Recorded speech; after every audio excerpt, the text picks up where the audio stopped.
প্রত্যেকটি হিন্দু জাতির নিয়ম হচ্ছে একটু ভাগবত গীতা পাঠ করতে হয়। যদি পারেন আপনার বাচ্চাকে পড়াশোনা করাচ্ছেন তো 4 ঘন্টা বাচ্চাকে পড়তে হবে না, 2 ঘন্টাতে বাচ্চা সব হয়ে যাবে।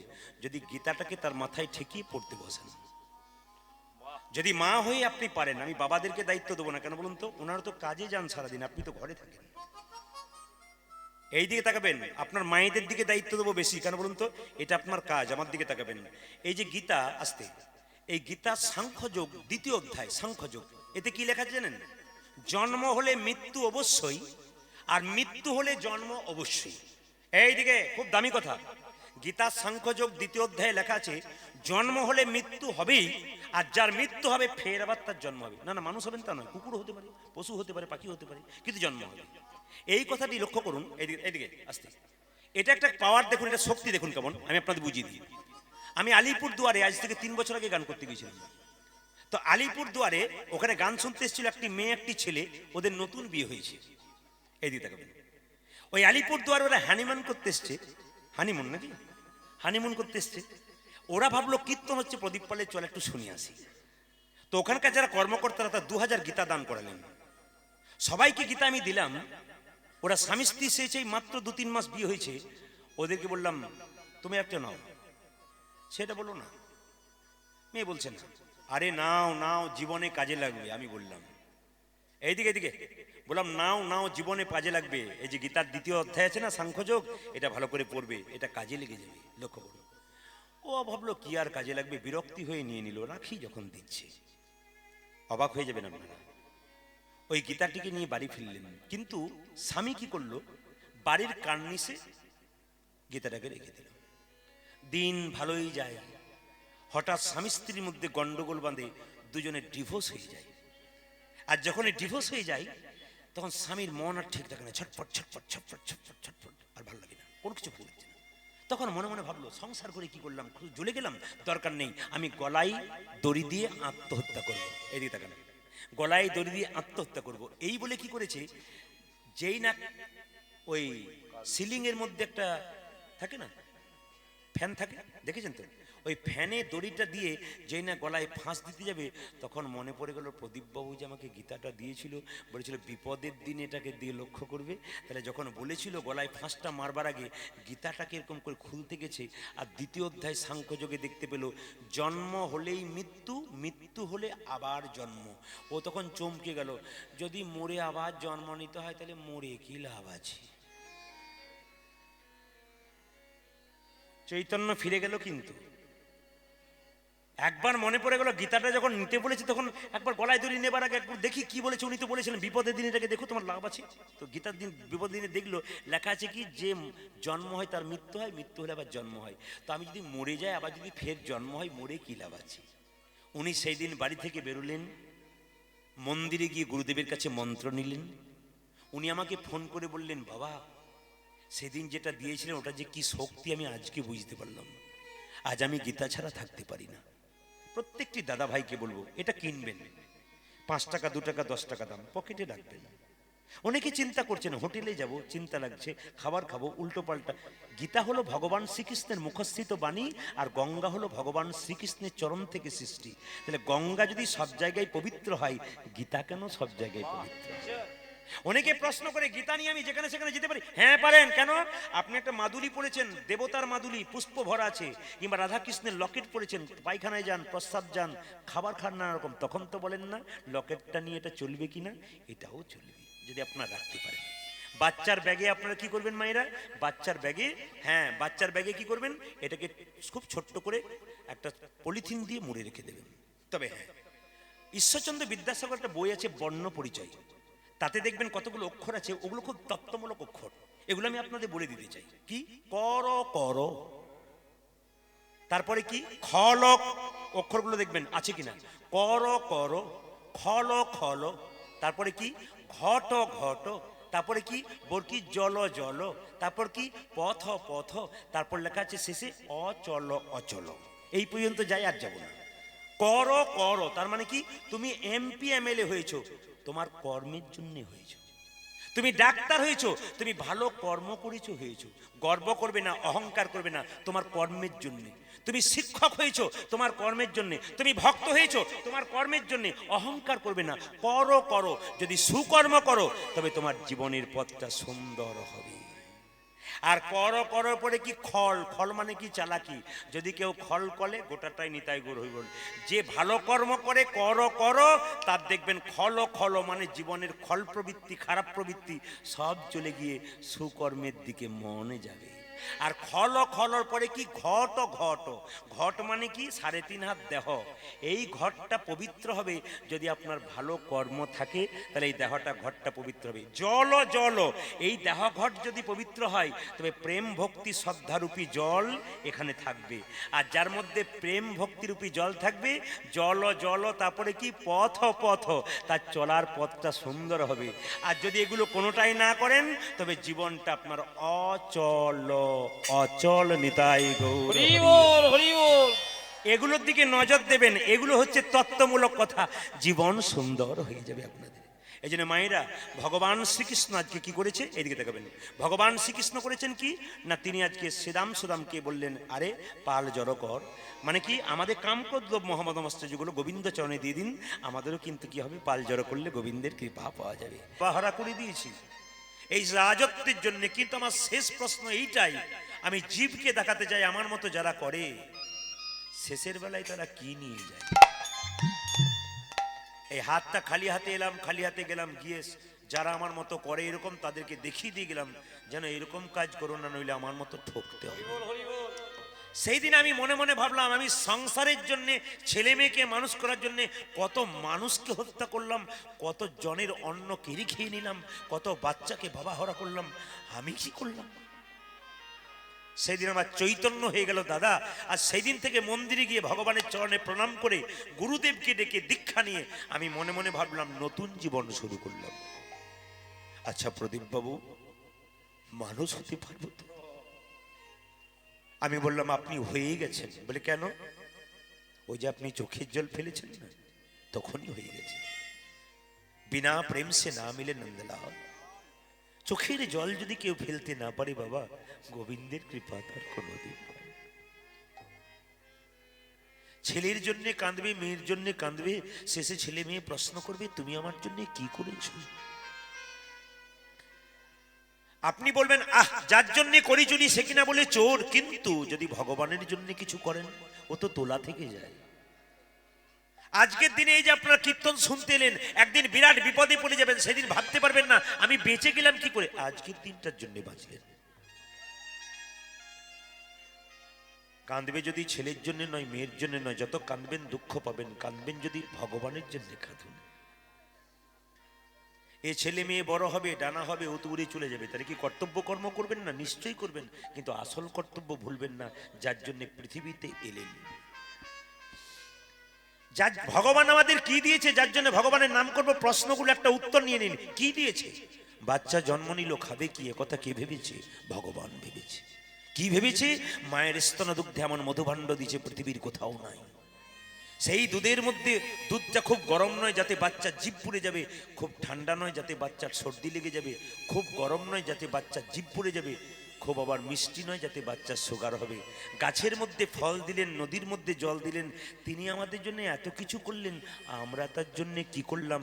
এই বিচার বোধ যদি কারো থাকে তবে তিনিই ভক্ত হতে পারে না, বাকি নয়। এরকম মানসিকতা, মানবিকতা নিয়ে যদি কেউ কীর্তন শোনে তবে তার জীবন সুন্দর হয়ে যায়। ওই জন্য বলি বাবা, ছেলের জন্য কাঁদবে, মেয়ের জন্য কাঁদবে, ওতে আনন্দ নাই, ভগবানের জন্য কাঁদাতে আনন্দ আছে। ছেলের জন্য কাঁদবে, মেয়ের জন্য কাঁদবে, তোমার চোখ থেকে জল পড়বে, সে জল চোখের কোণ দিয়ে পড়বে, সে জল স্পর্শ করলে গরম লাগবে, সে জল মুখের মধ্যে প্রবেশ করলে নোনা নোনা ভাব লাগবে। কিন্তু কেউ যদি একবার কৃষ্ণ বলে মন্দিরে বসে কাঁদতে পারে, মন্দিরে বসে কাঁদিতে পারে, হা কৃষ্ণ প্রাণে গোবিন্দ বলে কেঁদে কেঁদে বলতে হবে আমি একাই এসেছি, একাই যাব। হে প্রভু, যখনই তুমি আমায় তুলে নেবে, না নেবে কিনা, কখন নেবে আমি জানি না, ট্রেন আসবার সময় সিগন্যাল দেয়, আমরা জানতে পারি ট্রেন আসে, কিন্তু মৃত্যু আসবার সময় কোনো সিগন্যাল দেয় না, যে কোনো মানুষের জীবনে যে কোনো মুহূর্তে আসতে পারে। ভগবানের কাছে কাঁদো, যত কাঁদবে চোখের জল পড়বে তত তোমার ভেতরের মহিলা দূর হবে। আমাদের এত জ্বালা কেন, যন্ত্রণা কেন? সংসারের কর্ম করে শুধু টেনশন করি, কিন্তু ভগবানকে বলতে পারি না যা কিছু করলাম সব তোমার চরণে দিলাম। যদি তার উপর ভরসা করি, আমার উপর ভরসা না করি, আমাদের টেনশন আসবে কেন? সব তো গোবিন্দের উপর ভরসা করে আছেন। তিনি আপনাকে জন্ম দিয়েছেন, তিনি নিচ্ছেন, কখন নেবেন কখন দেবেন তিনি তো জানেন। ওই জন্য মন্দিরে গিয়ে কোনোদিন কোনো জিনিস চাইতে নাই মা। যে চাই সে বোকা, যে চায় না সে বুদ্ধিমান, যে চাই সে পায় তবে অল্প পায়, যে চায় না সে এত পায় ভাবতেই পারে না। ভক্ত সুদামা ভগবানের কাছে গিয়েছিল, এত অভাব, একবেলা খায় একবেলা খায় না। কৃষ্ণ জিজ্ঞাসা করেছিল, সুদামা তুই কেমন আছিস? দারুণ দারুণ দারুণ। ভগবান মনে মনে ভাবলো, আমি তো জানি তুই কেমন আছিস, তুই যে ফকির বেনে গেছিস, তুই যে ভিখারি বেনে গেছিস, তবু তোর আনন্দ শেষ নাই, তুই কি করে ভাব। সুদামা বলে উঠলো, ভগবান কৃষ্ণ যার বন্ধু তার আবার অভাব কি থাকে? কৃষ্ণকে যিনি বন্ধু করতে পেরেছেন, কৃষ্ণকে। আপনার ছেলে মারা গেছে, চিন্তা কি করছেন? কৃষ্ণকে ছেলে ভাবুন। আপনার স্বামী চলে গেছে, দুঃখ নেই, কৃষ্ণকে পরমপতি ভাবুন। আপনার ভাই চলে গেছে, কৃষ্ণকে ভাই ভাবুন। আপনার বাবা চলে গেছে কম বয়সে, কৃষ্ণকে তিনি সব রূপে আমাদের কাছে আসতে পারে, যে যেমন রূপে তাকে ডাক দিতে পারে। তাই মহাপ্রভু আজকে নবদ্বীপের মাটিতে আনন্দের খেলা খেলছে। কাকে নিয়ে খেলছেন?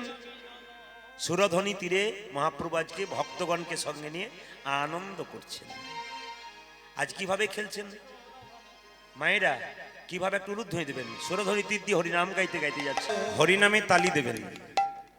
প্রত্যেক কীর্তনে যেটা বলে সেটা বললেও একটু বাড়তি বলে যায়। হরিনামে তালি দেবেন কেন? বাড়িতে কোনো গাছ থাকলে সন্ধ্যেবেলায় গাছের নিচে তালি মারলে, গাছে তো পাখি থাকে, সব পাখি উড়ে যায়। তত্ত্ব কি বলছে? দেহটা একটা গাছ, এই দেহরূপী গাছে কিছু পাপরূপী পাখি আছে। কারা কারা? কাম, ক্রোধ, লোভ, মহামদ, আশ্চর্য। যদি কেউ হরিনামে মাঝে মাঝে তালি দেয় তার লাভ আছে। কেন? এই পাখিগুলো উড়ে গিয়ে গোবিন্দ চরণে মতি হবে। আর তালি দেবেন কেন? জ্যোতিষকে, ভাগ্য যখন খারাপ হয়, সময় যখন খারাপ যায়, মায়েরা দাদা ভাইরা কি করেন? জ্যোতিষের কাছে গিয়ে বলেন, ভাই একটু হাতটা দেখে দাও তো। উনি তখন সুযোগ পেয়ে যান, তোমার গ্রহের দোষ আছে, 10,000 টাকার পাথর নিতে হবে। কোনো পাথরই নিতে হবে না, হরিনামে যে তালি দেওয়া হয়। ভগবানের আশীর্বাদ যেখানে আছে সেখানে পাথর কিছু করতে পারে। এই জন্য গোবিন্দের কৃপা যার হয় বাবা, মাঝে মাঝে এরকম করে তালি দেবেন, তাতে লাভ আছে। এই হাতটা হচ্ছে কৃষ্ণ, এটা হচ্ছে রাধা। রাধা কৃষ্ণের বামে থাকে, তাহলে এটা হচ্ছে রাধা, এটা হচ্ছে কৃষ্ণ। যত তালি দেবেন রাধা কৃষ্ণ তত আনন্দ পাবে, আর যত রাধা কৃষ্ণ আনন্দ পাবে তত আপনার মনের আনন্দ দিনের পর দিন আসতে। নিতাই চাঁদকে নিয়ে জীবের দ্বারে হরিনাম দিলেন মহাপ্রভু, হরিনামের খেলা খেললেন। কিভাবে? নিতাই চাঁদকে বলছে, দাদা আজকে হরিনামের খেলা খেলবো। কিভাবে না? নবদ্বীপের মাটিতে ভক্তগণকে হরিনাম দিয়ে উদ্ধার করো। আপনার সবচাইতে ভাগ্যবান এবং ভাগ্যবতী কেন জানেন? হরে কৃষ্ণ। আপনার সবচাইতে ভাগ্যবান এবং ভাগ্যবতী কেন বলুন তো? আপনাদের এই মাটিতে স্বয়ং মহাপ্রভুর চরণ ধুলি মেশানো আছে। বিদেশ থেকে কোনো মানুষ যখন মায়াপুর নবদ্বীপে আসে না, তখন জাহাজে নামতে নামতে সেই মাটিটাকে একবার প্রণাম করে। এটা যেমন তেমন মাটি নয়, ভগবানের মাটি। সবচাইতে লজ্জার ব্যাপার, এই মাটিতে জন্মগ্রহণ করে আমরা হাততালি দিতে পারি না, হরিনাম করতে পারি না। এর চাইতে কুলাঙ্গার আর কজন হতে পারে? মহাপ্রভুর জায়গাতে জগাই মাথায় ছিল, এখানেও জগাই মাথায় আছে, অসুবিধা নেই, উদ্ধার হবে, প্রভুর কৃপা হবে বলে। তবে যার যখন হবে বাবা। মালদা জেলাতে আম হয়, সব আম কি গাছে পাকে? কিছু কিছু আমকে জাগানো হয়, তারপর পাকানো হয়, তারা পাকে। আর কিছু কিছু আম দেখবেন গাছেই পোকাতে বা পাখিতে খেয়ে নেয়। যারা শেষ পর্যন্ত গাছে থাকে সেগুলোই তো গোবিন্দ সেবায় লাগে। আজ আপনারা গোবিন্দ সেবায় লাগার জন্যে নিতাই গৌর হরিবোল বলেছে। তাই নিতাই চাঁদকে নিয়ে জীবের দ্বারে হরিনাম দেন। দাদা জীবের দ্বারে হরিনাম দাও। কিভাবে? নয়নে দেখিবে জানি কৃষ্ণ নামে দেবে তা। আজকে এখানে ড্যান্স হাঙ্গামা হলে মাঝখানে একটা বাঁশের বেড়া দিতে হতো, একদিকে নারী একদিকে পুরুষ। এখানে হরিনাম হচ্ছে প্রেমের ব্যাপার, কামের ব্যাপার নাই, একসঙ্গে বসেছেন। ছেলেরা যখন স্কুলে পড়তে যায় ছেলেদের আলাদা বেঞ্চ, মেয়েদের আলাদা বেঞ্চ। কিন্তু ছেলে মেয়ে যখন কলেজে ভর্তি হয়ে যায় তখন এক বেঞ্চে বসে। কেন বলুন তো? তারা নিজেদেরকে জানতে শিখে গেছে। আজ আপনারা নিজেদেরকে জানতে শিখেছেন, কলেজে পড়তে এসছেন, ওই জন্য সবাই একসঙ্গে আছেন। এখানে জাতির কোনো বিচার নাই। এটা কি করলো? স্বয়ং মহাপ্রভু করেছেন। এই জন্য আপনারা যখন কীর্তন শুনতে আসবেন তখন বসবেন তখন প্রণাম করে বসবেন, আর উঠবেন তখন প্রণাম করে উঠবেন। এই নিয়ম। যেখানে হরিবাসরে যাবেন যখন বসবেন তখন আপনি প্রণাম করে বসবেন, আর উঠবেন তখন প্রণাম করে উঠবেন। এখন অনেকে বলছে কি করে বসবো আর উঠবো, আমরা তো চটি নিয়েই সামাল। না না, চটির দায়িত্ব আমি নিতে পারবো না, ওটা আপনাদের দায়িত্ব। চটির উপরেই বসুন, কিন্তু প্রণাম করে বসুন। কাকে প্রণাম করবেন? প্রদীপ পালকে নয়, স্বয়ং মহাপ্রভুকে প্রণাম করতে হয়, যিনি হরিনাম নিয়ে এলেন। নিতাই চাঁদকে বললো, দাদা যদি কেউ হরিনাম না নেয় তবে কি করবে জানো? কি? প্রথমে ধরিবে হাতে, যদি না চাই নাম। রাধা রানী কি? যে পরিমাণ ভক্ত ছিল জুড়ে আশা করছিলাম। শ্যাম সুন্দর কি? যাক, বেড়েছে আরো বাড়বে মনে হচ্ছে। যেরকম শ্যাম সুন্দর কি? দু চারজন পেছনে আছে, ভাবছে আমরা তো পেছনে আছি, আমরা সামনে থাকলে দিতাম। ওই জন্য কীর্তন যখন করতে আসছিলাম তখন ওইখানে দরজাতে একটা মেয়ে বলছে, দিদি সামনে বসিস না। মনে কেন? পা মেলে বসতে পাবি না, খালি উলুধ্বনি আর হরিধ্বনি। দরকার নাই, পেছনে বসবি, সময় মতো পালাবার সুযোগ পাবি। এই জন্য যারা চালাক পার্টি হয় তারা, না আপনাদের বলি নাই, জায়গা পান নাই বলে, কিন্তু কিছু মনে করবেন না। তা মহাপ্রভু যখন কীর্তন করতেন, আচ্ছা বলুন তো, হাতগুলো নিচে না উপরে? জোরে বলুন। না না, বলবেন তবে কীর্তন হবে, না বললে তো হয় না। আচ্ছা, হাত কোন দিকে থাকে? জোরে বলুন। একবার করা যাবে? করা যাবে? দেখি তো কে কে করছে। বাহ বাহ, খুশি। তবে সবচাইতে আসল ব্যাপার কি, আপনারা সবাই হাত তুললেন, দু চারজন কিন্তু মনে মনে ভাবলেন এরকম করে দাঁড়িয়েছে, কাল কত লোক হয়েছিল সব খবরে দেবে আর কি।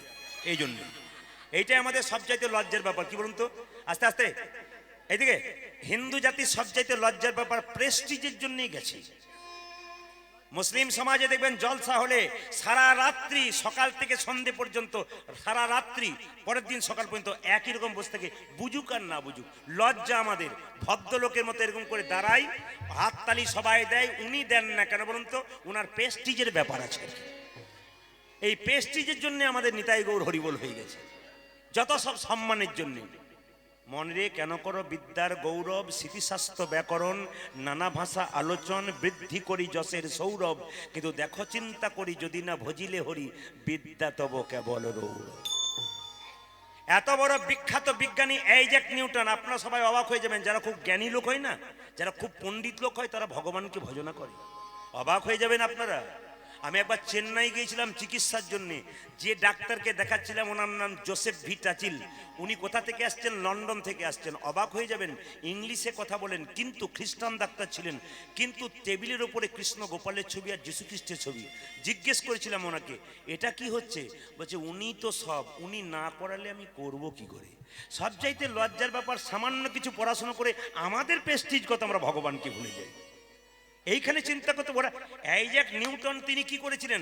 একটা সোলার সিস্টেম তৈরি করেছিলেন। একটা সোলার সিস্টেম মানে সৌরজগৎ তৈরি করেছিলেন সোলার মধ্যে। তার বন্ধু এসে বলেছিল, থ্যাংক ইউ, ধন্যবাদ, দারুণ দারুণ দারুণ তৈরি করেছে সৌরজগৎটাকে। আইজ্যাক নিউটন বলছে, আমাকে ধন্যবাদ দিচ্ছ কেন? তার আগে ওনাকে ধন্যবাদ যাও, যিনি এত বড় সৌরজগৎ। আরে বড় বড় মানুষ যারা ভগবানকে ভজন করে, ছোট মানুষ যারা, তারা ভগবানকে ভালোবাসে না।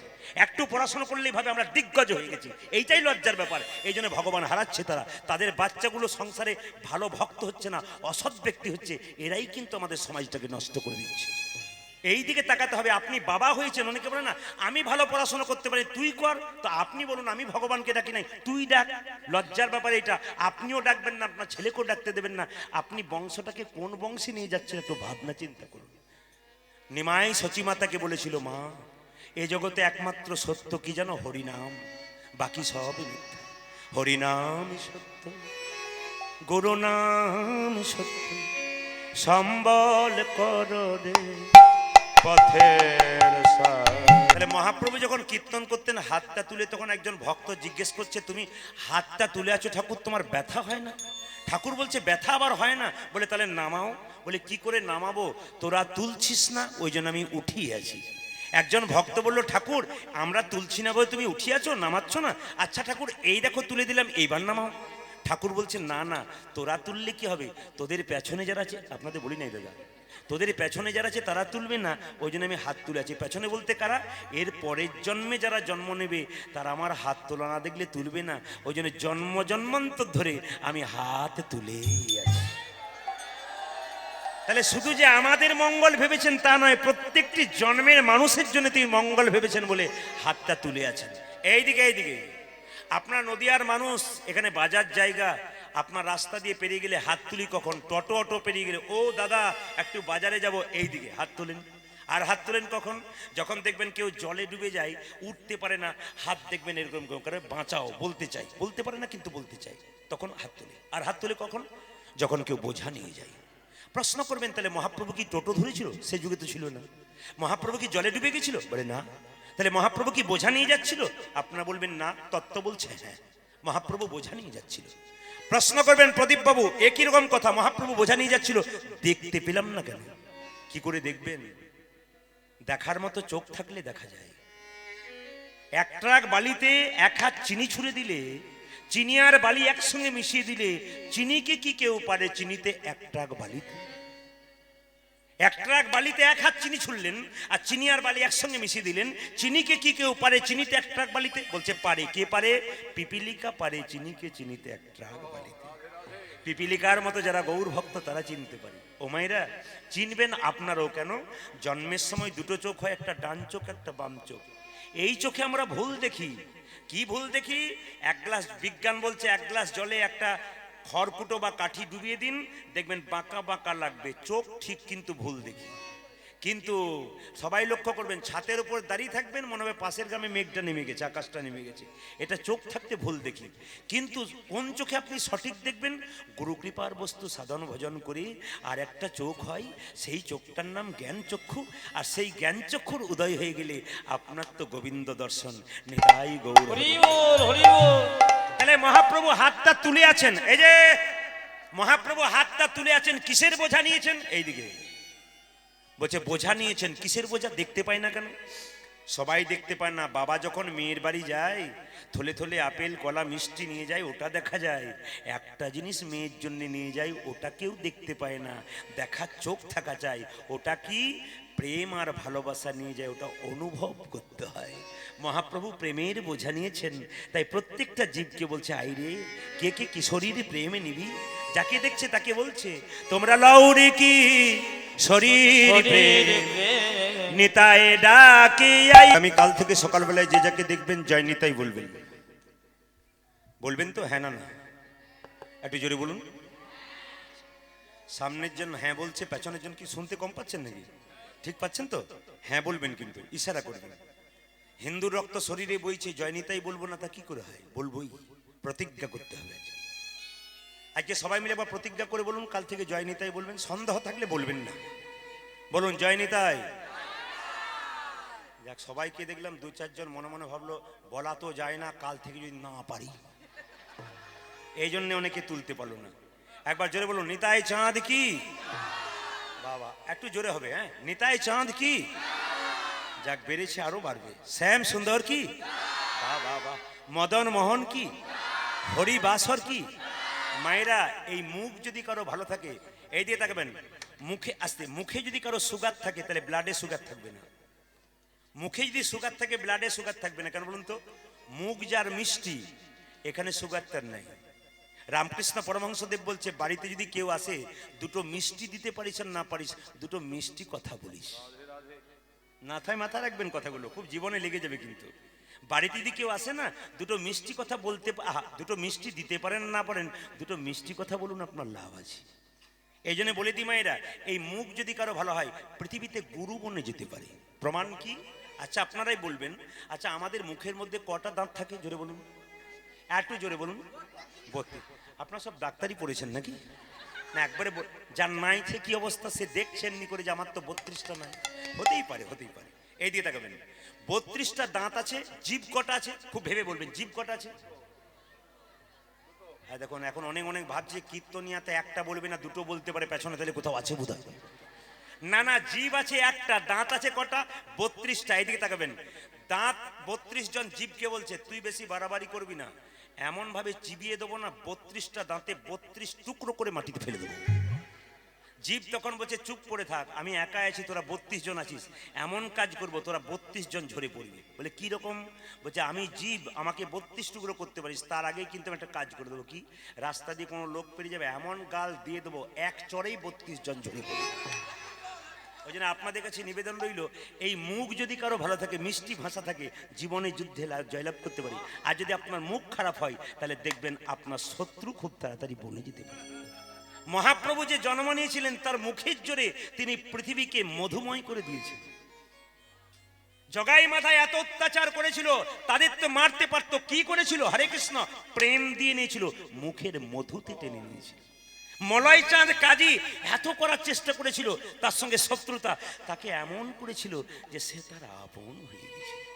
এইটা যদি কারো ভালো থাকে, বাবা মহাপ্রভু শিক্ষা, কিন্তু এগুলো প্রত্যেকটা শিক্ষা মহাপ্রভু। এই জন্য আপনাদেরকে বলে যাই মায়েরা, ভগবানকে পাবার জন্য একটা ছোট্ট কাজ করতে হবে। যেমন যারা কীর্তন শুনছেন এই ছাদের মানে প্যান্ডেলের ভেতরে আছেন, তারা ভালো আছেন। যারা বাইরে আছেন না, তারা ভালো নেই তা নয়, কুয়াশা পড়ছে, তাদের কষ্ট হতে পারে। আপনি রাস্তা দিয়ে পেরিয়ে যাচ্ছেন, প্রচন্ড বৃষ্টি হচ্ছে, ছাতাটা নিলেন, আপনি ভিজবেন কম, ভিজবেন কিন্তু কম। যে ছাতা নেয় না সে বেশি ভিজবে।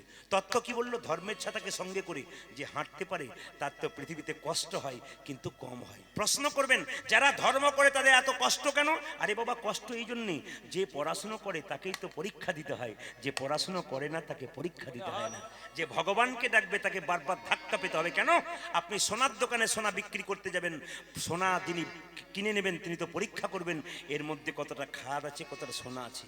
আপনি ভক্তি সোনা ভগবানের চরণে দেবেন, ভগবান তো প্রথমে একটু যেচে সেজে নেবেই আপনার ভক্তির মধ্যে কতখানি খাদ আছে, কতটা প্রেম আছে। মাথায় রাখবেন, আমার নিবেদন রইল আপনাদের কাছে, আপনি সাজবেন, কৃষ্ণ ভক্ত হবেন, কিন্তু নকল হবেন না, শাস্তি আপনার জন্য অপেক্ষা করছে। আপনি 5 মিনিট ডাকবেন ভগবানকে, কিন্তু পাক্কা ডাকবেন, 2 মিনিট ডাকবেন পাক্কা, নকলতা করবেন না। সেজে গেলাম আমি, রাস্তায় আমাকে দেখলো, বাহ আমি ভক্ত সেজেছি, কিন্তু আমার কাজ কিছু নাই, ভগবান তাকে সাজা দিতে পারে। এই জন্য আসল সাজে সাজুন, 2 মিনিট ভগবানকে ডাকুন, কিন্তু 2 মিনিটটা ভগবানকে একবার পাক্কা পাক্কি দিয়ে দিন, ওটা আপনার তোলা থেকে যাবে। এই জন্য আশ্রয় লইয়া ভজে যে তারে কৃষ্ণ নাহিতে, যে বাকি সব মরে অকারণ। মায়েদের বাড়িতে কলাই ভাঙার জাঁতা আছে? জোরে বলুন হ্যাঁ না না?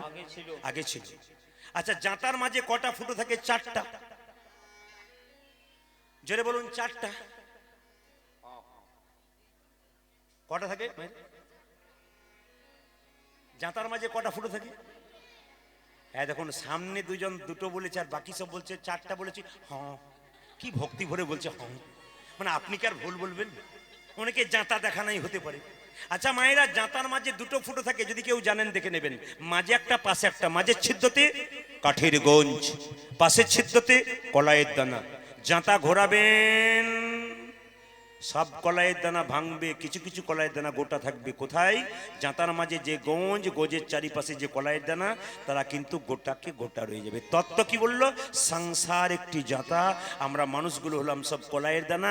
সংসার জাঁতাটা ঘুরছে, যে সমস্ত ভক্ত কলাইয়ের দানা, সংসার জাঁতার মাঝে গুরু নামক গঞ্জকে আশ্রয় করেছে আর গোবিন্দ ভজনা করছে।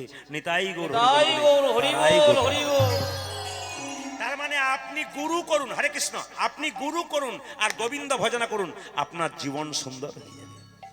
গুরু বিনা যে যেন গোবিন্দ ভজে, সে পাপী নরকেতে মজে। এই জন্য আপনারা তত্ত্বের দ্বারা শুনে নেবেন কথাগুলোকে।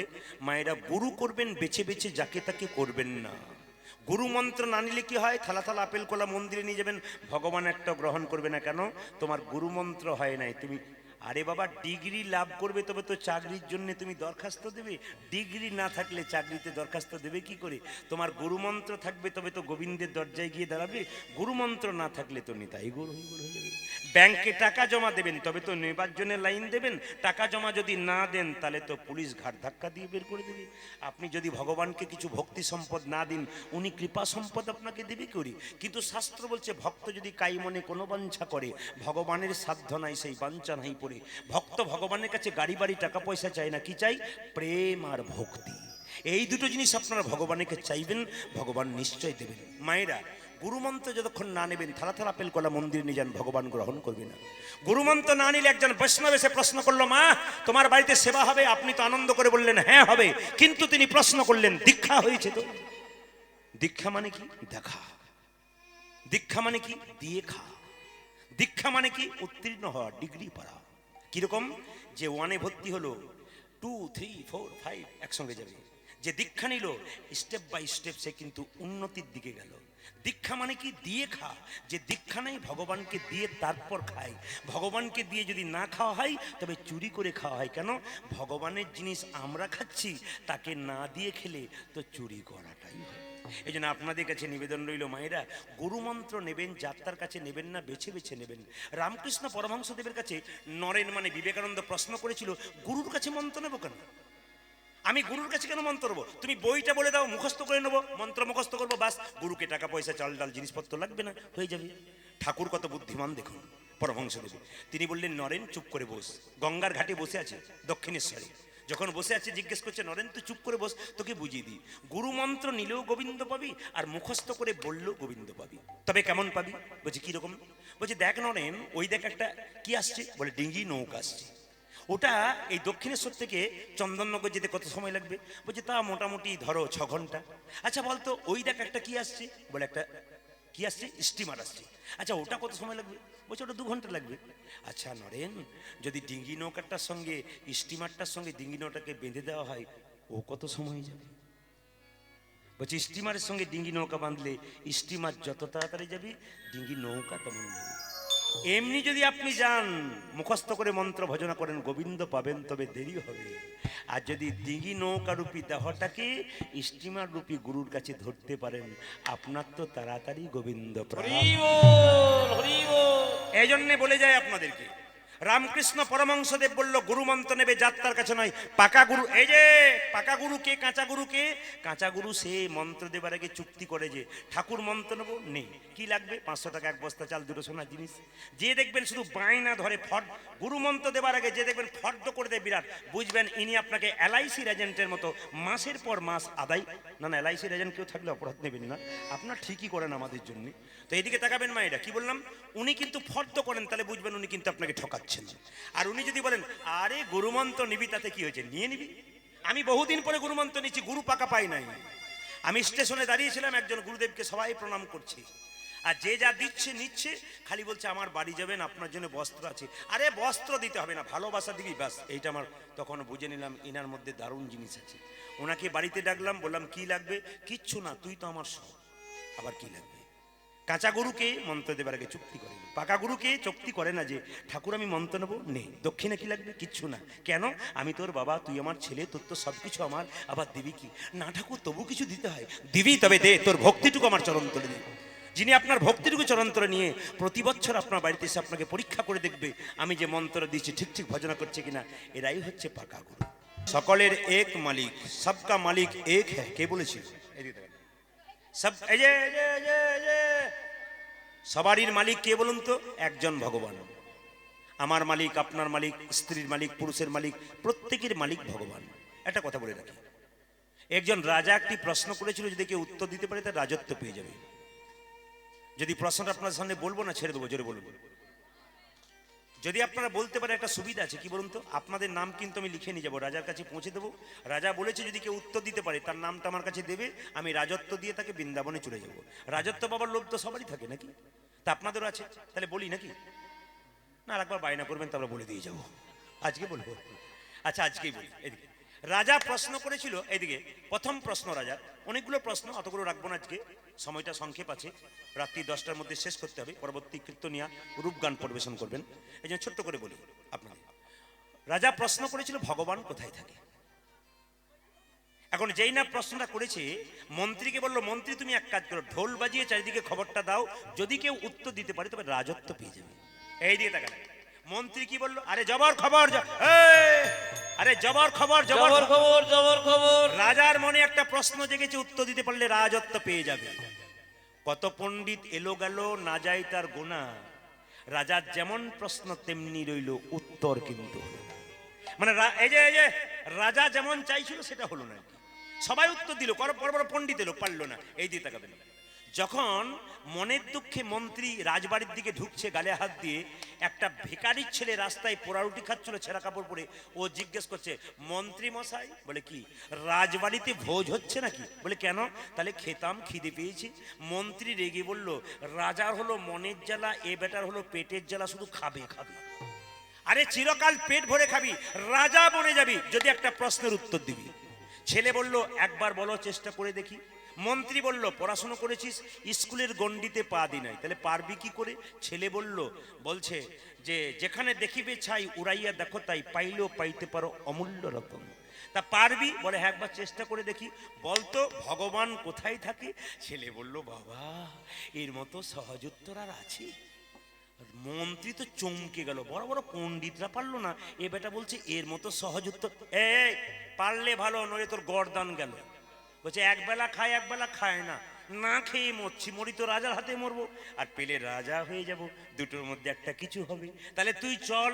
বলে হ্যাঁ যাব, কিন্তু হ্যাঁ রে, পণ্ডিত যে জনা তারা পারলো না, আর তুই কি করে পারলি? ছেলে বলল কিছু মনে করো না, কিছু মনে করো না মন্ত্রী, পণ্ডিত যে জনা আজন্ম কানা, বেটা সবাইকে বোঝায়, নিজেই বোঝে না। যারা পণ্ডিত হয় কিছু মনে করবে না, নিজেকে পাণ্ডিত্য ফলায়, তারা দেখবেন নিজেই। ওই জন্য আমরা যখন কীর্তন করি না, এদেরকে বলি এই জায়গাটা বাদ দিয়েছিল, যদি ঘরে দেখে নেই এইটা বলছে, যদি না করি তাহলে বলবে তুমি আসরে এক বলছো আর করছো এক। হতে পারে না।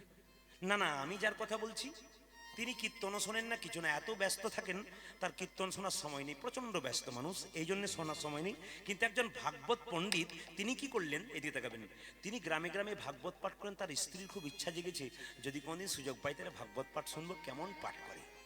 এখন গ্রামের মোড়ল মশাই বলল বাবা আমার বাড়িতে আজকে ভাগবত পাঠ করে দেবে। সঙ্গে সঙ্গে ভাগবত পাঠক রাজি হয়ে গেল। ওর স্ত্রী তখন খুব আনন্দ পেয়ে গেল, কেন বলুন তো, আজকে গ্রামে ভাগবত পাঠ হবে। ওর পাশের বাড়ির মেয়েকে বলছে মিনার মা শুনছো? বলে কি, আমাদের লোকটা আজ ভাগবত পাঠ করবে, কেমন শুনবো। দিনটা ছিল কি একাদশীর দিন, বৃহস্পতিবার দিন। এখন ভাগবত পাঠ করতে ভাগবত পাঠক বসেছে, আর মেয়েদের মাঝখানে ওনার স্ত্রী বসে আছে। তখন ভাগবত পাঠক বলছে মায়েরা শুনছেন? ওর স্ত্রী তখন মনে মনে ভাবছে কি বলছে, একবার দেখি।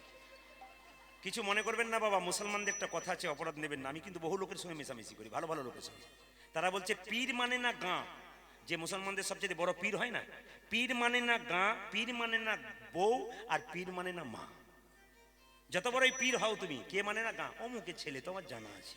পীর মানে না মা, আরে তোকে 10 মাস 10 দিন ধরেছি, তোর পায়খানার প্রস্রাব পরীক্ষা করেছি, পরিষ্কার করেছি, আমি তোর মা, তোকে পীর মানবো কি? আর ওই স্ত্রী বলে হ্যাঁ হ্যাঁ জানা আছে তোমাকে। এই জন্য পীর মানে না গাঁ, পীর মানে না বউ, পীর মানে না মা, একটা কথা আছে। এখন ভাগবত পাঠকের স্ত্রী চুপচাপ বসে আছে, আর ভাগবত পাঠক বলছে মায়েরা সব শুনছেন। ওনার স্ত্রী বলছে কি বলছে দেখি। আজকে একাদশীর দিন কেউ বেগুন খাবেন না, যে বেগুন খায় তার বেগুনে পোকা থাকে, আর যে পোকা খায় তার পেটে পোকাই ঢুকে যায়। এই কথাটি যেই না বলেছে, অমনি ওর স্ত্রী পাশের বাড়ির মিনার মাকে বলছে দিদি কি বলছে? বলে কেন? আজকে একাদশীর দিন ওই বাড়িতে বেগুনের তরকারি খেয়ে এলো, আর লোককে বলছে খেতে না, একবার চলুক তারপর দেখাচ্ছি মজা। লক্ষ্য করুন, উনি তো রেগে মেগে পালিয়ে গেলেন। ভাগবত পাঠক যখন বাড়ি ঢুকছেন তখন বলছে কি গো কেমন শুনলে? বলে ছাই শুনলাম। বলে কেন? লোককে বলছে বেগুন খেতে নাই, আর বেগুন খাওয়ালো, আবার রাত্রিবেলা খাবে বলে রেখেছে। এই বলে যেই না ফেলতে যাচ্ছে, সঙ্গে সঙ্গে বলছে খেপি ওটা ফেলো না। বলে কেন? ওটা আমাদের জন্য নয়, ওটা ওদের জন্য। এই জন্য পণ্ডিত যে জন আজন্ম কানা, বেটা সবাইকে বোঝাই কিন্তু নিজেই। এ খোকা তুই পারবি? ছেলে বললো হ্যাঁ পারবো। মায়েরা ভিখারির ছেলে, পোড়া রুটি খাচ্ছিল ছেঁড়া কাপড় পরে। তুই পারবি? এই বলে বলো চল তাহলে রাজবাড়িতে। যেই না ছেলে এক ছুট দিয়ে, ওখানে কি হচ্ছে? এই যে ওখানে কি হচ্ছে? কে ভাই? একবার অসভ্য, আমি পছন্দ করি না। কি হচ্ছে ওখানে? বের করে দে, বের করে দে, কে আছে বের করে দে।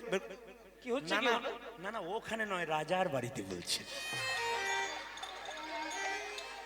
তার মানে ভিখারি ছেলে ঢুকে গেছে না, রাজা বলছে। আমি বলেছি? আপনার ওইদিকে তাকাচ্ছেন। কীর্তনে বড় মজা আছে। হ্যাঁ বলছে বলছে আবার যার দিকে আঙুল বাড়িয়েছে তিনি তো ভয় খেয়ে গেলেন, তাদেরকে আমাকেই বলছেন।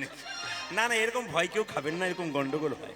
এই দিকে তাকাবেন, যেই না বলেছে বের করে দে। ছেলে বললো কিছু মনে করবেন না রাজামশাই, আমাকে বের করতে বললেন কেন? অভদ্র কোথাকার। অভদ্র কেন বললেন? এই সময় আপনাদের আবেদন করব সবাইকে, উত্তর গোষ্ঠ লীলা শ্রবণকালে সবাই চুপচাপ বসবেন। কেন? ফিরে যাওয়ার সময়, আমাদের ঘরে ফিরে যাওয়ার সময়। প্রেম সে একবার উলুধ্বনি দিন, নিতাই গৌর হরি। ভগবানের কাছে একটা জিনিস আসতে, ভগবানের কাছে একটা জিনিস প্রার্থনা করে যাব আপনাদের জন্য। উত্তর গোষ্ঠ লীলায় আসতে, জন্ম যার যা হয়েছে হয়েছে, মৃত্যুটা যেন ভালো হয়। এক গ্লাস জলের জন্য যেন কারো কাছে প্রত্যাশা করতে না হয় আপনাদের। আমরা গোষ্ঠে এসছি, উত্তর গোষ্ঠে ফিরতে আমাদের হবেই। ও মাইরা এদিকে এদিকে, যখন দেখবেন বলো হরি হরি বল বলে মরা নিয়ে যায়, তখন আমরা কি বলি? এ খোকা প্রণাম কর, প্রণাম কর। আমিও প্রণাম করি, বাচ্চাকে বলি প্রণাম কর। আর প্রণাম করে কি ভাবি? ও বোধহয় গেল, আমি বোধহয় যাব না। এটা কিন্তু আমরা ভাবি। এদিকে দেখেন, এইটা আমাদের ভাবা ভুল। কেন বলুন তো? উনি মাচাতে দুলতে দুলতে আপনাকে শিক্ষা দিয়ে গেলেন, তোমার মতো আমিও সংসারে এসেছিলাম, অনেক কিছু করলাম, আজকে যাবার সময় হেলতে দুলতে আমি যাচ্ছি, আমাকে দেখে শিখে নাও, তোমাকেও একদিন এরকম হেলতে দুলতে চলে যেতে হবে। যদি এই শিক্ষা কারো ভেতরে ঢুকে যায়, তবে আপনি ভগবানকে ডাকবেন, নইলে ডাকতে পারবেন না। যে যেখানে দাঁড়িয়েছেন দাদা ভাইরা মন দিয়ে, বা একটু বসুন, সবাই লক্ষ্য করুন, সবাই যেন দেখতে পায়, একটু বসুন। এইদিকে কি বললাম? উত্তর গোষ্ঠ লীলাটি উত্তর গোষ্ঠ হলো কেন? কেন কই বললো না? পশ্চিম গোষ্ঠ বললো না? দক্ষিণ গোষ্ঠ বললো না? হ্যাঁ, পূর্ব গোষ্ঠ বললো না? উত্তর গোষ্ঠ কেন হলো? এটা জানতে হবে। ও মাইরা, উত্তর গোষ্ঠ কেন হলো? নন্দ মহারাজের ছেলে কৃষ্ণ গোচারণে যেত, তো যে মাঠটাতে নবলক্ষ ধেনু চড়াতো, যেদিকে বাড়িটা ফিরত না ফেরার সময়, ওইদিকে নন্দরাজার বাড়িটা ছিল উত্তর দিকে, ওই জন্য নাম হয়েছিল উত্তর গোষ্ঠ। ভালো করে শুনবেন, তত্ত্ব দিয়ে শুনবেন, দেহ তত্ত্ব বাস্তব দিয়ে। কি বলছে এইদিকে মায়েরা? নবলক্ষ ধেনু ভগবান চড়াতো। আচ্ছা, নবলক্ষ মানে 9 লক্ষ বাচ্চা হয় নাই না মরে নাই, 9 লক্ষই ছিল। তত্ত্ব বলছে না, নব লক্ষ। ভগবান নতুন নতুন লক্ষ্যে যেতেন। কেন? কোথায় আমার ভক্তকে কে কষ্ট দিচ্ছে। কালিয়া দমন লীলাতে ভগবান গেছেন কি? ভক্তকে আমার কষ্ট দিচ্ছে কালিয়নাগ, তার জন্য। পুতনা কষ্ট দিচ্ছে ভক্তদেরকে, তাই জন্য পুতনাকে দমন করলো। এই জন্য ভগবানের নবলক্ষ, 9 লক্ষ ধেনু নয়, নবলক্ষ নতুন নতুন উদ্দেশ্যে যায়। ওই যে গোচারণে যায়, গোচারণ। রাজার ছেলে কেন গরু চড়াবে? তত্ত্ব বলছে গৌ মানে ইন্দ্রিয়, চারণ মানে চালনা করা। তিনি ইন্দ্রিয় চারণ করতে যায়, কোথায় আমার ভক্তকে কেউ কষ্ট দিচ্ছে কিনা। বলছে মদ ভক্ত যত্র গচ্ছন্তি তত্র গচ্ছামি পার্থিব, ভক্তনমনু গচ্ছন্তি মুক্ত স্থিতি বিষয়। মানে কি বাবা? এই দেখেন, বৎসের পশ্চাতে যেমন ধাই ধেনুগণ, ভক্তের পশ্চাতে সেরকম যায় জনার্দন। আপনার বাড়িতে একটা গাভীর বাছুর হয়েছে, দেখবেন কেন? বাছুরটাকে খুলে দেবেন, গাভীটাকে দড়ি দিয়ে বেঁধে রাখবেন, দেখুন গাভীটা কি করে। কি করবে বলুন তো? বাছুর যেদিকে যায়, গাভী দড়ি ছিঁড়ে তার দিকে ছুটে যায়। কেন বলুন তো? যদি আমার বাছুরটাকে কেউ নিয়ে নেয়, যদি খালে বিলে পড়ে যায়। ভক্ত যদি ভগবানকে ডাকে, ভগবানও এরকম গাভীর মতো তোমার পেছন পেছন ছুটবে ভক্তকে রক্ষা করার জন্য। যদি আপনারা ভক্ত হতে পারেন, এই দিকে তাকাবেন। উত্তর গোষ্ঠ হলো কেন? আরেকটা তত্ত্ব আছে কি? আমরা প্রথমে ছিলাম কোথায়? এদিকে তাকাবেন। প্রথমে কিন্তু আমার নাম প্রদীপ ছিল না, প্রথমে আমার এর নাম পিন্টু ছিল না, না এর নাম উত্তম ছিল না, না কারো কাজল নয়, বিজল নয়, সজল নয়, কারো নাম ছিল না। কি বলুন তো? নাম আমাদের কি ছিল? বিন্দু সত্তা। পিতার ব্রহ্মানন্দে আমরা বিন্দু রূপে ছিলাম।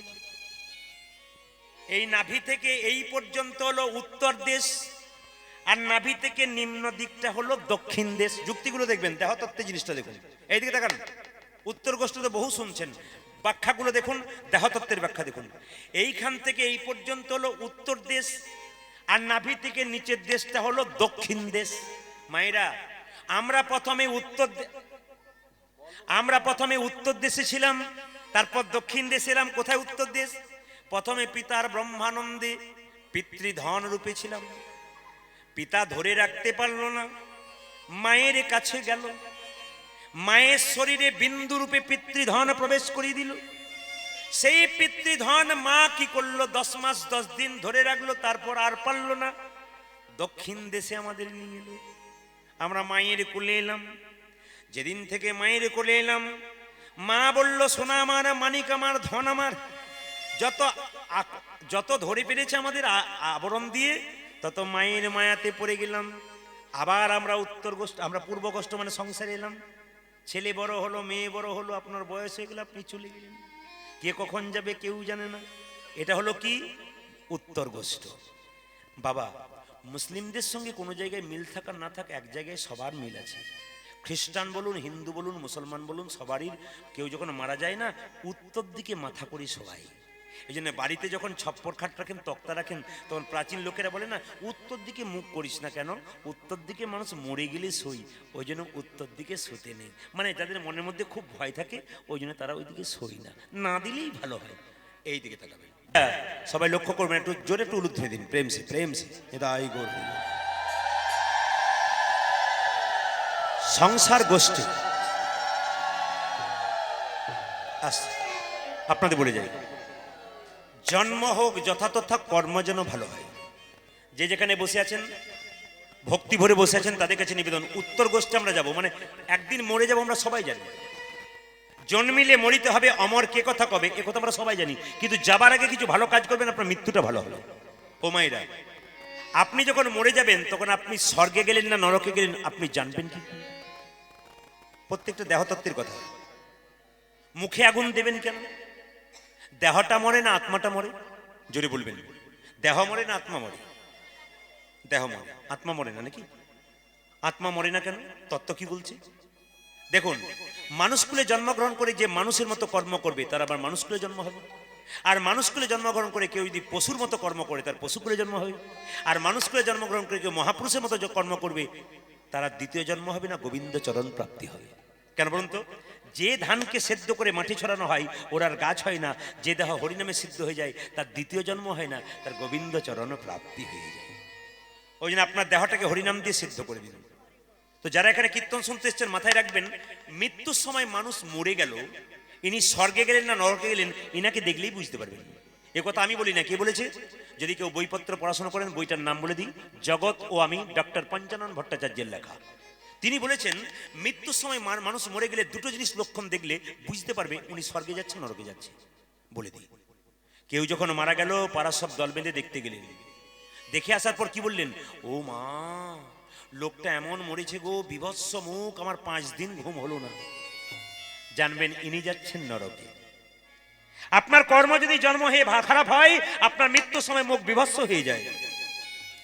এই জন্য মানুষ করে জন্মগ্রহণ করে ভালো কর্ম করুন, মৃত্যুর সময় মুখটা মনে হবে ঘুমাবে। যারা দেখবেন সংসারে খুব খারাপ কাজ করে, শ্মশান ঘাটে তাকে নিয়ে গেলে সে কোনো মতেই দেহটা পড়ে না, বাঁশের বাড়ি দিয়ে বারবার পোড়ানো হয়।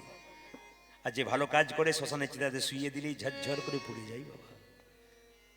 এই নিয়ে জিনিসগুলো শুনলে চৈতন্য জাগাতে হবে আপনাদের, ভালো করে লক্ষ্য করবেন আপনারা। যদি কেউ মরে যায় দেখে এসে বলেন না, দিদি এমন দেখলাম যেন ঘুমাচ্ছে গো, জানবেন ইনি যাচ্ছেন স্বর্গে। আপনার মৃত্যুর পর গ্রাম ছেড়ে যখন চলে গেলেন, বলো হরি হরি বলে বলে নিয়ে গেল, কেউ বলল লোকটা যা ভালো লোক ছিল না, খুব কৃষ্ণ ভক্ত ছিল, আহা হা, খুব ভালো মানুষ ছিল, জানবেন দশচক্রে ভগবান, ইনি যাচ্ছেন স্বর্গে। আর আপনার মৃত্যুর পর যদি বলে লোকটা ছিল কিন্তু খুব বদমাইশ লোক ছিল, বেটা গেল গ্রামটা শান্তি হলো, জানবেন ইনি যাচ্ছেন নরকে। এই জন্য আপনারা বলে রাখি মা, মানুষগুলো জন্মগ্রহণ করে আপনি স্বর্গে যাচ্ছেন না নরকে যাচ্ছেন আপনার কর্মের দ্বারা হবে। কেন? আপনি 50 বছর বাঁচলেন, 50 বছরের মধ্যে কতটা ভালো করলেন কতটা খারাপ করলেন যাবে কি করে? পুষ্পের গন্ধ যেমন বাতাসে ছড়াই, আত্মার কর্মফল আত্মার সঙ্গে করে নিয়ে যাবে। আপনি ভালো করলেন না খারাপ করলেন, আত্মা যখন বেরিয়ে যাবে তখন নিয়ে যাবে। দেহ মরে না আত্মা মরে। শাস্ত্র কি বলল? বাসাংসি জিন্নানি যথা বিহায় নবানি ঘিন্নাতি নরহ প্রাণী তথা শরীরানি বিহায় জিন্নান্নানি সংজাতি নবানি দেহি। মানে কি? যে কাপড়টা আপনারা পরে আছেন, আমি পরে আছি, ও যখন পুরনো হয়ে যাবে ওই কাপড় ত্যাগ করে নতুন কাপড় পরবো। আত্মা কি করে? পুরনো দেহ ত্যাগ করে নতুন দেহে চলে যায়। প্রশ্ন করবেন মায়েরা, মুখে কেন আগুন দেওয়া হয়? যখন মায়ের পেটে ছিলাম কথা দিয়েছিলাম, প্রভু মলমূত্রে পরিপূর্ণ একটা জায়গাতে আছি, তুমি আবার পৃথিবীতে নিয়ে চলো, গেলেই নাম করব। কথা দিলাম নাম করব, কথা দিয়ে নাম করলাম না, মুখে আগুন দিয়ে পবিত্র করে তারপর চিতাতে নিয়ে যাওয়া হলো। কিন্তু যারা পরম বৈষ্ণব এবং বৈষ্ণবী ভক্ত মানুষ, এদের দেহটাকে পোড়ানো হয় না। কেন হয় না? এরা তো বৈষ্ণব এবং বৈষ্ণবী, এরা গোসাই মা, এরা গোসাই, এদের দেহ পোড়ানো হবে না কেন? কেন? কর্মের জন্যে, ভালো কর্মের জন্যে এনারা কিন্তু আর আগুন পাবেন না, এনারা মাটির তলাতেই থাকবেন, শয়নে থাকবেন। এই জন্য বলে রাখি মা, জন্ম হোক যতটা, কর্ম হোক ভালো। দেখবেন যিনি নজরুল, কাজী নজরুল ইসলাম, তিনি মুসলমানের ছেলে, চায়ের দোকানে কাজ করেছিল, এমন কিছু কর্ম করলো যার জন্য আপনাদের দেওয়ালে তার ছবিটা টাঙানো রইল। এমন কিছু মানুষ আছে খারাপ কর্ম করে দড়ি দিয়ে বেঁধে তাকে জেলখানায় নিয়ে যাওয়া হয়, আবার এমন কিছু মানুষ আছে ভালো কর্ম করে রথের উপর চাপিয়ে গলায় মালা দিয়ে তাকে নিয়ে যাওয়া হয়। আপনি ভালো কর্ম করুন, ভালো জায়গায় করবেন। মহাভারতের অস্ত্রগুরু তিনি হচ্ছেন জোনাচার্য, তার দিকে তাকালে অবাক হয়ে যাবেন। তার মায়ের তার জন্ম শুনলে ছিছি করবেন, কিন্তু তার কর্মের দিকে তাকালে তাকে নমস্কার করবেন। এই দ্রোণাচার্যের মা ছিল বেশ্যা, স্বর্গের সবচাইতে বড় বেশ্যা, তার নাম গীতাচি, তার গর্ভে জন্ম নিয়েছে দ্রোণাচার্য। তিনি দেখিয়ে দিলেন, আমার মায়ের দিকে তাকিও না, আমার জন্মের দিকে তাকিও না, আমার কর্মের দিকে তাকিও। আমি কি করলাম? আপনি জন্মের দিকে তাকাবেন না, কর্মের দিকে তাকান। দান বীর কর্ণ কুন্তি কুমারী অবস্থায় তাকে জন্ম দিল, কর্ম দিয়ে জানিয়ে দিল আমি কে। ভগবান শ্রীকৃষ্ণ জন্ম নিলেন কারাগারে, কিন্তু তিনি দেখিয়ে দিলেন আমি ভগবান। 10 অবতারের মধ্যে এক অবতার বুদ্ধদেব, তার জন্ম হয়েছিল কোথায়? রাস্তার ধারে গাছের নিচে। রামকৃষ্ণ পরমহংসদেব তার জন্ম হয়েছিল কোথায় জেনে নিন 59 সালে। যীশু খ্রিস্ট তিনি খ্রিস্টানদের ভগবান, যারা আপনারা বড়দিন পালন করেন যার জন্য, সেই যীশু খ্রিস্টের জন্ম হয়েছিল ভেড়া সালে। এরা আঙুল দিয়ে দেখিয়ে দিল জন্ম নয়, আমার কর্মের দিকে থাকে। তাই তো পণ্ডিত বললেন, আপনারা যারা কৃষ্ণের নামে ছুটবেন তাদের জন্য বলবো কণ্ঠে তুলসীর মালা নেবেন। যারা যারা মালা নিয়েছেন তারা একটু হাত তুলবেন। আমি বলেছি মালা নিয়েছেন, সোনার মালাও হতে পারে। তুলসীর মালা কে কে নিয়েছেন হাত তুলুন। খুশি খুশি, খুব খুশি। এই জন্য আপনাদের নদিয়া নবদ্বীপ আসতে, কালকে আমি যেখানে থাকবো সেটা হচ্ছে মেদিনীপুর, পরশু যেখানে থাকবো বর্ধমান, প্রত্যেক জেলায় জেলায়, কালকে ছিলাম মুর্শিদাবাদে, প্রত্যেকটি জেলাতে যাতে প্রত্যেকটা জেলায় হাত তুলতে বলি, কোথাও কম কোথাও বেশি, কিন্তু নবদ্বীপ নদিয়ার মাটিতে। আর একটা জায়গায় যেটা কালকে আমি যাব সেটা মেদিনীপুরের মাটি, চমকে যাবেন এত ভক্ত। 14 থেকে 15,000 মানুষ একবার স্থির, পিন্ট অফ সাইলেন্ট, একটা শব্দ করবে না বাচ্চা পর্যন্ত, অবাক হয়ে যাবেন আপনারা। 14 থেকে 15,000 মানুষ মাঠের মধ্যে আসর হয়, একটা লোক সাইলেন্ট, মানে পিন্ট অফ সাইলেন্ট, একবার চুপচাপ থাকবে, চুপচাপ নিচ্ছে খালি। এই জন্য আপনাদের বলে যাই, কণ্ঠে তুলসীর মালা যখন নিয়েছেন, মালা কেন নেবেন ও মায়েরা? মালা নেবেন এই জন্যে, বাড়িতে বেগুন গাছ লাগাবেন, বেড়া দেবেন না? জোরে বলুন হ্যাঁ না। কেন বেড়া দেবেন? ছাগলে গরুতে ছিঁড়ে খাবে বলে। গুরুদেব আমাদের কর্ণে বীজ মন্ত্র দিয়েছেন, ভেতরে কৃষ্ণ প্রেমের অঙ্কুর হবে না যদি গলাতে বেল্ট বা আপনারা কি বেড়া না দিতে পারেন তুলসীর মালা। আর তুলসীর মালা নেবেন কেন? এইদিকে দেখবেন তুলসী পাতার জোর দেখবেন কেমন আছে। আপনারা যারা বিজ্ঞান নিয়ে নাচানাচি করেন, যারা বিজ্ঞানকে বিশ্বাস করেন, ধর্মকে বিশ্বাস করেন না, অনেক লোক আছে দেখবেন বিজ্ঞান নিয়ে মাতামাতি করে, ধর্মকে লক্ষ্য করে না। এইসব লোকেদের জন্য বলি, বিজ্ঞান হারছে, ধর্ম জিতছে। যদি যুক্তি দেখায় তাহলে রাত্রি শেষ হয়ে যাবে। তবে আপনারা আজকে যেভাবে এঁটে সেটে বসছেন, আমি সিদ্ধান্ত নিলাম আজকে 3টে পর্যন্ত কীর্তন করবো। রাজি আছেন? 3টে পর্যন্ত, 3টে রাজি আছেন? না না, 3টে মানে ভোর 3টে বলি না, 3 ঘন্টার কথা বলেছি। এইদিকে এইদিকে এ দেখবেন প্রায় ছোবো হতে চললো, তবু আপনাদের বলে যাই, মন দিয়ে শুনবেন। তুলসীর মালা কেন পড়বেন? আপনি দেখবেন ব্লিচিং পাউডার দিলে জল পরিষ্কার হয়, বিজ্ঞান বলছে। হরে কৃষ্ণ। 1 গ্লাস জলে 11টা তুলসী পাতা ফেলে 22 মিনিট রেখে দিন।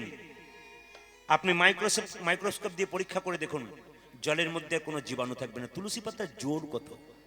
রামদেবজি বলেছেন, যদি কেউ স্নান করে প্রত্যেকদিন 2টো করে তুলসী পাতা খেতে পারে, তার শরীরে 22 রকমের রোগ হবে না।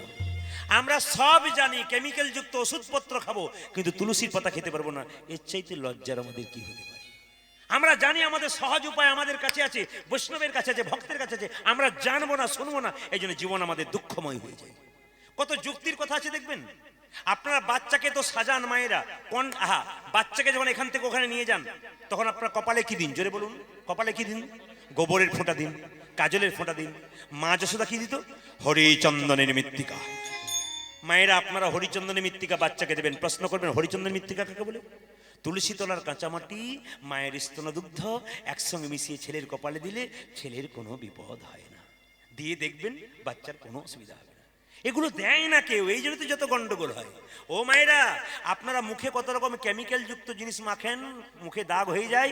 আজ একটা সহজ পথ বলে দিই, আপনাদের মুখে কোনোদিন দাগ হবে না, কোনো ওষুধ কিনতে হবে না। একটা ছোট্ট জিনিসে মুখে, বলবো না, দরকার নেই, কারণ মেডিসিন দোকানদার আমাকে গাল দেবে। বলবো? আচ্ছা বলে দিই। মেডিসিন দোকানদার থেকে বলবে, ইনি ভালো লোক নন। কেন বলুন তো? আমার মেডিসিন বিক্রি হবে না। বেটনোভেট সি, বেটনোভেট এর নিচ্ছিলেন না ভালো লোকের জন্য। এইদিকে দেখেন, আমার বাবা তো হসপিটালে ছিলেন, ওই জন্য আমি ওষুধের সব কিছুই জানি। মোটামুটি 50% ওষুধ জানি যে কিসে কি দিতে প্রয়োগ করতে হয়। আর এই ওষুধটাও জানি কি করে মানুষকে বসিয়ে রাখতে হয়। আর এই ওষুধটাও জানি মানুষকে কিভাবে চমক দিয়ে গোটা আসরটাকে চমকে দেওয়া যায়। এই ওষুধটা মহাপ্রভুর কৃপা, আপনাদের আশীর্বাদ। কারণ আমি যখন ইংরেজিতে এমএ করেছিলাম, 7 জন বন্ধু, 5 জন স্কুলের শিক্ষক, 6 জন স্কুলের শিক্ষক, 4 জন মেয়ে এবং 2 জন ছেলে। এরা শিক্ষক, একজন তার মধ্যে প্রফেসর। কিন্তু আমাকে ওরা মাঝে মাঝে ঠাট্টা করতো, প্রদীপ দেখ আমরা সরকারি চাকরি নিলাম, তুই কি করলি? আমি তখন ওদিকে বললাম, তোরা তো সরকারি চাকর হলি, আমি এমনের জন্য চাকর হলাম যার জন্য এত সাধুগুরু বৈষ্ণবের চরণধুলি মাথায় পেলাম। আশীর্বাদ করুন আপনাদের। একটা স্কুলের শিক্ষক হলে একটা এলাকার লোক আমাকে চিনতে পারতো। এখন ওরা আমাকে আনন্দ করে বলে, যাক এত লোক দেখতে পাচ্ছি, বোঝাচ্ছিস কি করে রে? বললাম, কি করি, হয়ে গেছে কোন রকমের গোবিন্দের কৃপায়। আপনাদের বলে যাই, যদি মুখের মধ্যে কোনো দাগ হয়, আয়ুর্বেদ শাস্ত্র বলল, কি বলল, যেখানে শঙ্খ বিক্রি হয় শাখা, ওখানে গিয়ে বলবেন দাদা আপনি একটু শঙ্খ গুঁড়ি দেন। ওই শঙ্খ গুঁড়ি খুব বেশি হলে 50 টাকা 30 টাকা নেবেন। আপনি কি করবেন, সন্ধ্যাবেলায় যখন শোবেন তখন পাউডারের মতো এখানে মেখে নেবেন 1 ঘন্টা। যার ভালো মুখ সেও মাখবেন, যার কালো মুখ সেও মাখবেন, যার দাগ আছে সেও মাখবেন। দেখে নেবেন আপনারা, আপনার মুখের মধ্যে আর কোনোদিন দাগ হবে না। একবার পাক্কা কথা, যার হয়নি তার হবে না, কোনো কিছু মাখতে হবে না, ওটা মাখলেই হবে। আর কি, বাচ্চা ছেলেকে স্যাভলন দিয়ে ডেটল দিয়ে স্নান করান। ভগবান শ্রীকৃষ্ণ যখন পুতনাকে বধ করেছিল তখন যশোমতী কি করেছিল, 1 বালতি জলে কয়েক ফোঁটা গোমূত্র মিশিয়ে ছেলেকে স্নান করেছিল। কেন, যদি গোমূত্র মেশানো জলে বাচ্চাকে স্নান করা যায় তার চর্মরোগ তো হয় না, যদি কেউ কুনজর দেই সে নজরটা পর্যন্ত নিতাই গৌর হরি বল হয়ে যায়। আপনারা গরুমূত্র দিয়ে স্নান করাবেন তো বলে চেষ্টা করে দেখবো, দরকার নাই। না না, এটা করলে আপনাদের লাভ আছে। তুলসীর মালা পরবেন কেন, যুক্তি কি? বিজ্ঞান বলছে, দেখুন বিজ্ঞান বলছে সব গাছে বজ্রপাত হয়, তুলসী গাছে বজ্রপাত হয় না। তুলসীর মালা কণ্ঠে নিয়ে কেউ রাস্তা দিয়ে পেরিয়ে গেলে 1000 দিকে বজ্রপাত হয়, ভক্তের মাথায় কোনোদিনই বজ্রপাত হয় না। প্রমাণ, পাক্কা প্রমাণ হবে না। তবে তুলসীর মালাটা একটু মোটা পড়তে হবে, তবে কিন্তু কাজ হবে। এইদিকে তাকাবে। আর তুলসীর মালা কেন পড়বেন, যখন সাপ নাচাতে আসে, সাপের খেলা দেখেন না, দেখবেন লক্ষ্য করে আমার কথাগুলো, সাপ যখন এরকম করে নাচাই, নাচাবার সময় দেখবেন সাপ বারবার ছবল মারতে যায়। আর যখনই ছবল মারতে যায় আমার দিকে তাকাবেন, পাক্কা এই জিনিসটা দেখে নেবেন মিলিয়ে যে হচ্ছে কিনা। ছবলটা মারতে গিয়ে দেখবেন ওর হাতের সামনে গিয়ে সাপটা ছবলটা মারতে গিয়ে এমনি করে মুখটা বেঁকিয়ে দেয়। কেন বেঁকিয়ে দেয়? ওর হাতের দিকে লক্ষ্য করবেন তো, যিনি সাপ নাচাচ্ছেন হাতে একটা বেল্ট বাঁধা আছে। কিসের বেল্ট? তুলসীর মালার বেল্ট। এই বেল্ট বাঁধার জন্য তুলসীর সুগন্ধে সাপ নেতিয়ে পড়ে। এই জন্য যে কোনো তুলসীর ঝোঁক থাকবে সেখানে সাপ বেশিক্ষণ থাকতে পারে না। তুলসীর মালা রাস্তা দিয়ে পেরিয়ে যাবেন নিয়ে, দেখবেন আপনাকে সাপে সহজে ছুঁতে পারবেন না। তবে হ্যাঁ, তুলসী মালা পড়ার বিজ্ঞান যুক্তি কি আছে? বিজ্ঞান যুক্তি দিলাম, ধর্মের যুক্তি কি আছে? এখান থেকে আপনি আমাদের তারাপীঠ মন্দির গেলেন, মায়ের মন্দির, ট্রেনে গেলেন, আসছেন, আপনি মরে গেলেন। আমরা কীর্তন করতে আসছিলাম ট্রেনে, কোথাকার কে ট্রেন থেকে ফেলে দে। কিন্তু যদি আপনার কণ্ঠে একটা তুলসীর মালা থাকে, আমরা কি বলবো, ওরে এ আর কেউ নয়, একজন কৃষ্ণ ভক্ত বটে, এখানে যেখানে সেখানে ফেলে দিস না, একটা স্টেশনে নামিয়ে দে। কোনো সাধুগুরু বৈষ্ণবের কৃপা হলে দেহটা সৎকার। হরি বল, হরি বল। আর তুলসীর মালা পরবেন কেন? আপনাদের বাড়িতে ভোজ হচ্ছে, প্রচুর কুকুর দরজায় ঘোরাঘুরি করছে, সব কুকুরকে আপনি লাঠি দিয়ে তাড়িয়ে দিচ্ছেন। ওই কুকুরগুলোর মধ্যে একটা কুকুরের গলায় যদি বেল্ট বাঁধা থাকে, তাকে মারতে গিয়ে থমকে দাঁড়াবেন কেন? বেল্ট বাঁধা কুকুর মানে পোষা কুকুর, একে মারলে এর মালিক উত্তম মধ্যম দিতে পারে। এই জগতে যার কণ্ঠে তুলসী মালা নামক বেল্ট আছে, বেটিস আছি, তার কেউ আপন থাকার না থাক, একজন আপন আছে, একজনই আপনি আছে, তিনি হলেন ভগবান কৃষ্ণ। তিনি হলেন ভগবান কৃষ্ণ। যে জনে কৃষ্ণকে আপন করতে আপন পেরেছে, করতে পেরেছে, তার আবার চিন্তার কি বা আছে গো। আছে গো। এ জগতে তোমরা যাকে আপন বলো সে তো আপন নয়। সে তো আপন নয়। মায়েরা দেখবেন যতক্ষণ সংসারে কর্ম করবেন, সংসার ভালোবাসছে, আপনার শরীরে কঠিন রোগ হয়ে যাক, বাড়ির লোক 10 দিন সেবা করবে, তারপর কি বলবে, এবার গেলেই বাঁচি। দাদা ভাইরা যতক্ষণ টাকা দিচ্ছেন সংসারকে, সংসার ভালোবাসছে, টাকা দেওয়া বন্ধ করবেন, দেখবেন আপনাকে সংসার কেমন ভালোবাসছে। এ সংসার শুধু নিতে চাই, এরা তো দিতে চাই না। কিন্তু গোবিন্দকে কেউ যদি একবার কিছু দেয়, গোবিন্দ তাকে ডবল সমেতে ফেরত দেয়। বাচ্চা যখন হাঁটতে পারে না, বাবা তখন কি বলে, এক পা করে এগিয়ে আয়। ছেলে যদি 1 পায়ে গই, বাবা 5 পায়ে গিয়ে ছেলেকে ধরে দেয়, ছেলে যেন না পড়ে। ভগবানের পথে তুমি যদি 1 পা এগিয়ে যাও, তবে ভগবান তোমার দিকে 2 পা এগিয়ে যাবে। যদি কেউ ভগবানের পথের পথিক হতে পারে, তবে তোমার পথ পরিষ্কার হই। এ জগতে যদি বাড়িতে কোনো চোর ঢোকে, তবে কিছু নিয়ে যাই, কিছু রেখে যাই।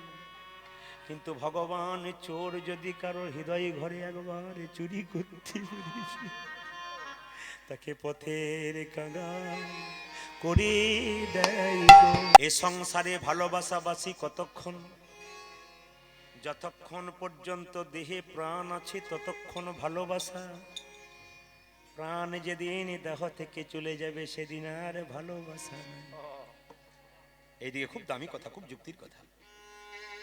কুরুক্ষেত্রের যুদ্ধে কৃষ্ণ যতক্ষণ রথে ছিল ততক্ষণ রথটা গোটা ছিল, কিন্তু রথ থেকে যখন কৃষ্ণ নেমে গেল, তখন রথ দাও দাও করে জ্বলে গেল। চলে গেল। সংসারে কুরুক্ষেত্রের যুদ্ধক্ষেত্রে আমাদের দেহটা হচ্ছে একটা রথ।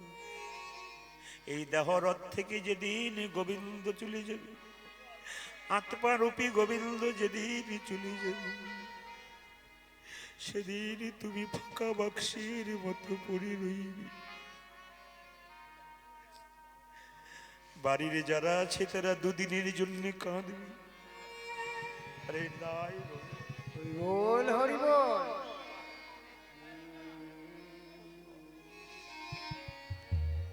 বাড়ির যারা আছে তারা তো দুদিনের জন্য কাঁদবে। বাবা খুব দামি কথা, খুব দামি কথা। যতই আপনি যাকে ভালোবাসুন না কেন, ভেতরে যতক্ষণ আত্মা রয়েছে ততক্ষণ প্রেম ভালোবাসা। আত্মা ছেড়ে চলে গেলে দেহের মধ্যে আর কিছু থাকবে না, শ্মশানের চিতাতে নিয়ে চলে যাবে। এই জন্য আপনাদের কাছে নিবেদন রইল, কেউ অহংকার করবেন না।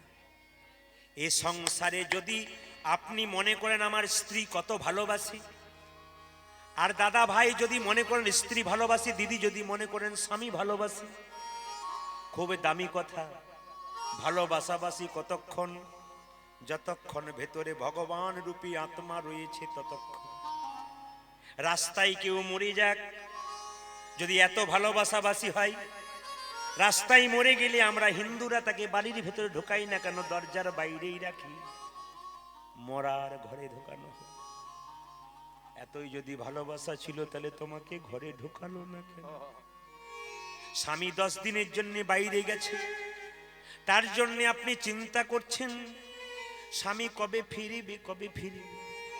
যদি বা ফিরল, ভালো ভালো খাবার দিলেন, ছপ্পর খাটে শোয়ালেন, আদর করলেন, কিন্তু যেদিন স্বামীর দেহ থেকে প্রাণ বেরিয়ে যায়, সেই দিনে বলুন তো ছপ্পর খাটে আর শোয়াবে নাকি? যদি ছপ্পর খাটে শুয়ে থাকে তো ওই স্ত্রীটাই লোককে বলে বলে বেড়াবে, মরাটা বাস মরা হয়ে যাবে, তাড়াতাড়ি নামিয়ে দিই। এই তো ভালোবাসা। পাক্কা গোটাটাই অভিনয়, গোটাটাই নাটক। ভগবান সব জায়গায় সমান, সংসার আলাদা। আজকে আপনার নদিয়াতে জন্মগ্রহণ করেছেন, এখানে স্বামী স্ত্রী ছেলে মেয়ে সব হয়েছে। আপনি আবার মরে যাবেন ইংল্যান্ডে জন্ম নেবেন, ওখানে ছেলে মেয়ে স্বামী স্ত্রী আলাদা হবে। আপনি মরে যাবেন আমেরিকাতে জন্ম নেবেন, ওখানে স্বামী স্ত্রী আলাদা হবে, কিন্তু ভগবান কি আলাদা হবে? তিনি সব জায়গায় এক হবেন, সব জায়গায় এক হবেন। এই যে স্বামী যদি 10 দিন পর বাড়ি আসে, ছপ্পর খাটে শোয়াবেন, আদর করবেন, যেদিন প্রাণ বায়ুটা বেরিয়ে যাবে সেদিন তার দেহটাকে কি করবে? তুলসী তলার কাঁচা মাটি টেনে কাঁচা বাঁশের মাচা দিয়ে ছেঁড়া তলায় দিয়ে বেঁধে দিবে, খড়ের দড়ি দিয়ে বেঁধে দেবে। যে স্ত্রী তোমাকে এত ভালোবাসছিল, বলো হরি হরি বলে বলে যখন তোমাকে কাঁধে তুলবি, তখন 1 বালতি জলে গোবর দিয়ে সেই জায়গাটা ছড়িয়ে দেবে। আবার তাতেও খামতি নাই, একটা প্যারেক গেড়ে দেওয়া হবে। কেন বলুন তো? কেন প্যারেক গেড়ে দেওয়া হবে? এই জন্যে প্যারেকটা গেড়ে দেওয়া হবে, এই জন্যে যে দোষ পেয়ে যাবে বলে। পশ্চিমবাংলার বিখ্যাত বাউল শিল্পী বলল, যতই আমার আমার কন্যা কেন, ওরে শেষের দিনে সেজনে বিনে ও হরি পর কি আপন হবে রে। দামি কথা। আমি ধানবাদে গান করছিলাম আজকে বছর 2 আগে। তো যার বাড়িতে বাসা ছিলাম, খুব মন দিয়ে শুনবেন, যার বাড়িতে বাসা ছিলাম তিনি আমাদের বয়স্ক মাসিমা। তো প্রত্যেক দিন গানের আসলে 3 দিন গান ছিল, পরপর 3 দিন গান করলাম। যখন আমি গানে যাচ্ছি, মাসিমা দেখছি দরজাতে বসে আছে। তো জিজ্ঞেস করলাম, 2য় দিন পেরিয়ে গেল, 3য় দিনে, মাসিমা আপনি যাবেন না? না। সবাই বাড়ির যাচ্ছে কীর্তন শুনতে, আসরে আপনি দরজায় বসে শুনছেন কেন? কি জন্য আপনি যাবেন না? বলে, বাবা আমার ছেলে যখন 10 বছর বয়স ছিল না, ওই যেখানে নামযজ্ঞ হচ্ছে একটা ভাঙা দেওয়াল ছিল, ওই দেওয়ালটা চাপা পড়ে আমার ছেলে চলে গেছে। যেদিন থেকে ছেলেটা চলে গেছে সেদিন থেকে আমি আর ওই রাস্তা দিয়ে পেরোই না। গেলে আমার খোকার কথা মনে পড়ে যায়। আমি শপথ করেছি মৃত্যুর আগে পর্যন্ত আমি একজন মা পৃথিবীতে যা দিতে পারে আর কেউ দিতে পারে না। আপনাদের কীর্তন শোনা সার্থক হবে তখনই যদি আসল জায়গাটা ঠিক রাখেন। আমি জানি কীর্তন করতে করতে সময় পেরিয়ে যায়, আমার তো সময় 10টা পর্যন্ত। ঘড়ির দিকে তাকান, ও প্রায় ছোবো ছোবো হয়ে গেল। আপনারাও বুঝতে পারলেন না, আমিও বুঝতে পারলাম না কখন পেরিয়ে চলে গেল। এই জন্য আপনাদেরকে বলে যাই খুব ছোট করে, লীলা তো করাই যাবে না, ছোট্ট করে করে আমি বেরিয়ে যাচ্ছি আপনাদের কাছে, মাথায় রাখবেন আপনার কথাগুলো, খুব সুন্দর সুন্দর কথা। মা কাঁদাবেন না, যার বাড়িতে মা কাঁদে তার জগৎ কাঁদে। বয়স্ক মা এবং বয়স্ক বাবা সংসারের মধ্যে থাকলে আপনি বুঝবেন তার কি দাম আছে। যে মেয়েটি বিয়ে হওয়ার পর তার বৃদ্ধাকে আর বৃদ্ধ শ্বশুর শাশুড়িকে কাঁদায়, সে জেনে রাখুক তিনি মা কথাটার অপমান করেন। কেন? যখনই শ্বশুর শাশুড়ি বৌমাকে কাছে পাই কি বলে, আমার ঘরে মা এলো গো। যিনি তোমাকে মা বলে আদর করে ডাকলেন, তুমি সেই মায়ের মানটা রাখো, নইলে তোমার মা হবার কোনো কর্তব্য নেই। আপনি মা হয়েছেন বলছে, মাটি যদি খাঁটি হয় ফসল ভালো হয়, মাটি যদি ভালো হয় সন্তান পিতার ভালো হয়। ঈশ্বরচন্দ্র বিদ্যাসাগর তার মা খালের মা নয়, বিলের মা নয়, তিনি কিসের মা? তিনি হলেন সাগরের মা। মায়ের মনটা বড় হবে তবে সন্তানের মন বড় হবে, মায়ের মন ক্রিটিক্যাল হবে তো সন্তানের মন ক্রিটিক্যাল হবে। খুব দামি কথা, লক্ষ্য করবেন আপনারা। হ্যাঁ, বিদ্যাসাগর তার মায়ের যে শাল এনেছিল, মা নাই বাক্সে ঢুকিয়েছিল। জিজ্ঞেস করেছিল, মা শালটা গায়ে নিলে না, বাক্সে ঢোকালে কেন? মা তখন কেঁদে কেঁদে বলেছিল, খোকা তুই তো একটা মায়ের জন্য শাল আনলি, আর পাড়া প্রতিবেশীর কত কত মা ঠান্ডায় থরথর করে কাঁপছে, যেদিন তুই ওদের জন্য চাদর আনবি সেদিন আমি শালটা গায়ে নেব। আর সবচাইতে দুঃখের ব্যাপার, আপনাদের এখানে নয় আমাদের দিকে, কেউ যখন নতুন চাদর কেনে না, পাড়ায় পাড়ায় দেখবেন দৌড়াতে যায়, কেন দেখুক আমাকে, তার বাচ্চারা কেমন তৈরি হবে। আপনার এরকম মা হতে পারবেন, মহিষী মা হতে গেলে, ভালো মা হতে গেলে, ভালো সন্তান জন্ম দিতে গেলে মায়ের মনটা বড় হতে হয়। ভগবান শ্রীকৃষ্ণ বলেছেন, সুদামা রে, এই জগতে 3 রকমের গুরু আছে। প্রথম গুরু পিতামাতা, যার থেকে জন্ম পেলি তাকে যদি কাঁদাস, কৃষ্ণ কোনোদিন পাবি না। যতই তিলক কর, যতই মালা কর, ঘরে মা বাবা কাঁদছে, ভগবান পাবি না, কোনো চান্স নেই তোর ভগবান পাওয়া। অনেকে দেখবেন তিলক মালা নিয়ে বৃন্দাবনে যায়, কত বাবা মা পাতাই বাইরে, নিজের বাবা মা খাবার জন্য ঘুরে বেড়াই, এমন পাতানোর কোনো দাম নাই। নিজের মা, এদিকে তাকান, ধ্রুবের মায়ের নাম ছিল সুনীতি, ছেলেকে শিখিয়েছিল বৈরাগ্য নীতি। ধ্রুবের মায়ের নাম ছিল কি? সুনীতি। ছেলেকে শিখিয়েছিল কি মা? বৈরাগ্য নীতি। বাচ্চাকে শিখিয়েছিল তপস্যা কর, ভগবানকে পাবি, বিষ্ণুকে পাবি। মা বলেছিল বলে তো ছেলেটা ধ্রুব তপস্যা করেছিল, ভগবানকে পেয়েছিল। আপনি ছেলেকে টাকা রোজগার করা মেশিন তৈরি করবেন না, দরকার আছে মেশিন তৈরি করা, কিন্তু তার আগে বিবেকটা তৈরি করবেন। বিবেক কোথায় তৈরি হয়? একমাত্র এই জায়গাতে। দেখবেন, কিছু মনে করবেন না, অপরাধ নেবেন না আপনারা, খুব দামি কথা। আমরা রাস্তা দিয়ে পেরিয়ে যাই, গ্রীষ্মকালের দিনে ছোট ছোট বাচ্চাগুলোকে কেজি 1 কেজি 2 পড়াই, তো মাগুলো দেখবেন তিরপল টাঙিয়ে, মাগুলো দেখবেন, এদিকে তাকান, মাগুলো তিরপল টাঙিয়ে দেখবেন বসে থাকে গরমে। ছেলে পরীক্ষা দিচ্ছে, ছোট্ট বাচ্চাগুলো। জিজ্ঞেস করি, কি ব্যাপার আপনি এখানে বসে আছেন? আর বলবেন না, ছেলের পরীক্ষা চলছে। ছেলের তো পরীক্ষা নয়, যেন মায়ের পরীক্ষা চলছে। ছেলে বড় হলো, কলেজে ঢুকলো একা, বেরোবার সময় ডবল হয়ে বেরিয়ে চলে। কি শিক্ষা পেলেন আপনি? দেখছেন তো, মালা বদল হবে রাতে। তার মানে এই যেমন বোম ফুটছে না, সেরকম এবারে ওর জীবনে এবার ফুটতে শুরু করবে বোম। এত সোজা নয়। এই সমস্ত বোম ফোটাদের বাড়িতে দেখবেন কারা খায় বলুন তো? যারা জীবনে ভগবানকে দেয় না তারা খাচ্ছে দেখবেন। আর কি খাচ্ছে? এরকম খাতাতে বিবাহের কার্ডে লেখা থাকে শুভ বিবাহ। কি করে শুভ বিবাহ? আপনার ভুল লিখছেন শুভ বিবাহ কেন বলুন তো? শুভ বিবাহ, বিবাহ যদি শুভ হবে সেখানে 4টা ছাগল আর 25টা পাখি কাটা হবে কেন? যেখানে 25টা পাখি আর 4টা ছাগল কাটা হয় সেখানে বিবাহ শুভ হয়? জোরে বলুন, কোনোদিন হয়? তাহলে কার্ডের মধ্যে শুভ বিবাহ লেখেন। যদি বাড়িয়ে যায় তো বেরিয়েই চলে যাবে, কি করবেন? তবে ছোট করে বলি মায়েরা, মা কাঁদাবেন না। মায়ের মতো আপন কেউ হয় না। বৃদ্ধ বাবা কাঁদাবেন না। মাকে কেন কাঁদাবেন না? রাস্তায় ছেলে খেলা করছে, মা কি করছে? ছেলেকে ডাকছে, এদিকে আয়। বাপি যখন কাজ থেকে ফিরছে, বাপি বাপি করে নাও করে নাও। বাবা কি বলছে? চল বাড়ি চল বাড়ি চল বাড়ি। এত ধুলোবালি মেখেছিস, মা পরীক্ষা করবে তারপর করে নেবো। বাবা কোলে নিচ্ছে না কেন বলুন তো? জামা প্যান্ট ময়লা হয়ে যাবে। মা যদি নতুন কাপড় পরে খেতে বসে, ছেলে যদি মায়ের কোলে ঝাঁপিয়ে পড়ে, বলুন তো মা কি তাড়িয়ে দেয়? তখন নিজে না খেয়ে ছেলেকে খাওয়াই। এইরকম পৃথিবীতে আর কাকে পাবে? পেটে বাচ্চা থাকলে হসপিটালে বাচ্চা হতে যায়, ডাক্তারবাবু বলে মায়ের বাঁচার আশা নেই, ছেলে বাঁচতে পারে। মা তখন মৃত্যুর সঙ্গে লড়াই করতে করতে ডাক্তারবাবুকে ইশারা করে রেখে বলে, ডাক্তারবাবু আমি যদি মরে যাই, মরে যাব, মৃত্যুর আগে আমার খোকাকে যেন দেখে মরতে পারে। এত বড় কথা পৃথিবীতে কে বলতে পারে? মা যদি মায়ের মতো হয় সেই মাকে গ্রহণ করা যায়, মা যদি মায়ের মতো না হয় তাকে ত্যাগ করা যায়। ভরত কৈকেয়ীকে 14 বছর মা বলে নাই, রামকে ত্যাগ করেছিল। বাবা যদি বাবার মতো না হয় সেই বাবাকে ত্যাগ করা যায়। কে করেছিল? ভক্ত প্রহ্লাদ হিরণ্যকশিপুকে। গুরু যদি গুরুর মতো না হয় সেই গুরুকে ত্যাগ করা যায়। কে ত্যাগ করেছিল? বলিরাজা শুক্রাচার্যকে। এইরকম মা হন যেন ছেলেকে ভক্তির পথে দিয়ে যান। প্রত্যেকটি দাদা ভাইকে একটা নির্দেশ দিয়ে যাবো, মেসেজ দিয়ে যাবো আপনাদেরকে।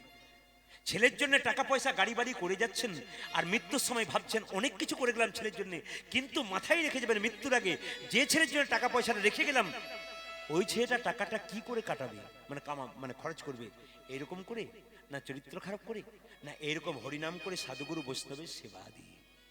আপনি যে টাকাটা রোজগার করলেন, ওই টাকাটা ছেলে কোন কাজে লাগাবে তার জন্য তাকে তৈরি করে দিয়ে যান কৃষ্ণ ভক্ত সন্তান, তবে আপনি মৃত্যুর সময় শান্তি পাবেন। আমার টাকাটা উল্টো পথে খরচ হবে না, আমার টাকাটা ভক্তির পথে নিতাই গৌর।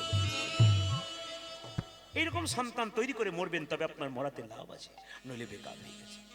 ও মায়েরা, মা যদি মায়ের মতো হয়, সেই মাকে ত্যাগ করে যদি দুর্গা প্রতিমাকে তুমি পুষ্পাঞ্জলি দিতে যাও, মা যেন বলতে চাই মায়ের প্রতিমা, মাটির প্রতিমা পুজিস রে তুই, আগে ঘরের মাকে পুজি গিয়ে।